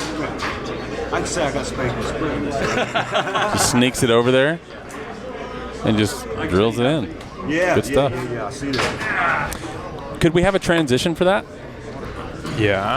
Like a paper peel? Yeah. I can add it in post for sure. But I think we could do that. We'll talk. Yeah. My people will call your people, and it'll probably be in English because that's the only language we speak. Because we're stupid and we're dumb Americans. Game number 3 underway. You can speak some Spanish. See? Claro. Taco burrito. Game number 3 underway. That was a good pass. I think that's on Tony for not catching that. Now, I have to admit, I don't know the folks on the right here. Are the names correct? Is that Scott playing up front and John in the back? No, I've gone most of the match without having to out myself as not knowing. Cool.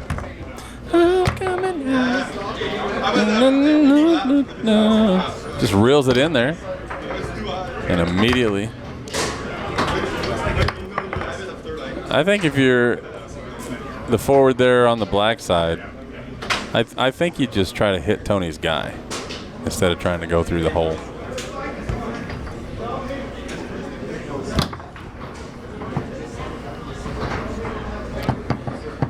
What? Switching to the Oh, roller. you mean clearing the zone? Is that a spin? I don't think so. I think you just kind of miffed it. Miffed. Set. Yes, sir. The worst part of the slow-mo. Comment from the chat there. Says the worst part of the slow-mo is I got to watch the guy jump out of the way of the dink. I mean, you know who you're playing there. Tony moves like that severely. I think I would jump. And I'm brilliant. Mm-hmm. I know. You've told me. Yeah. If you don't believe me, just ask me. I'll tell you again. Comment there in the chat. Scott is in the front and John is in the back out of Columbus, Ohio. Out of Columbus, Ohio. So this is John playing goalie, defending against Tony.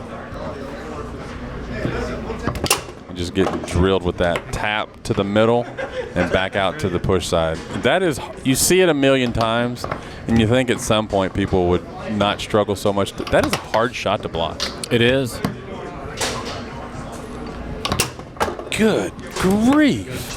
2-1. That is a close-handed ka-chunk.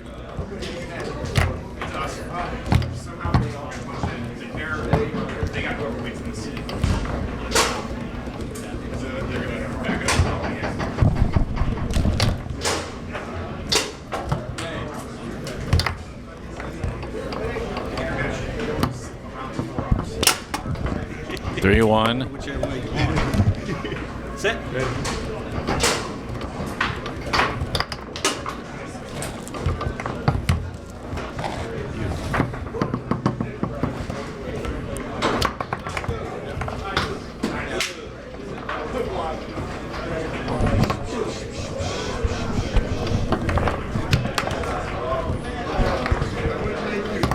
Did my words come through? I forgot to pull my volume down. No. We're getting fined by the FCC. The FCC can't handle me. I think that's a jar, and I think Tony is being nice by not calling it. He missed that the last time. Got that bump off the wall the second time. Rollover position this time. Buries that push side for 1. Set. Ready. It's that tap back to the middle, and then he pushes it. That's a lot of fakes right there. He faked him with every man on the rod.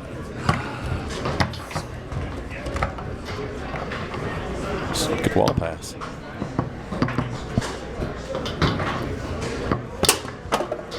That was out there. 5-1. Oh, this needs to be in moderator mode so I can delete stuff.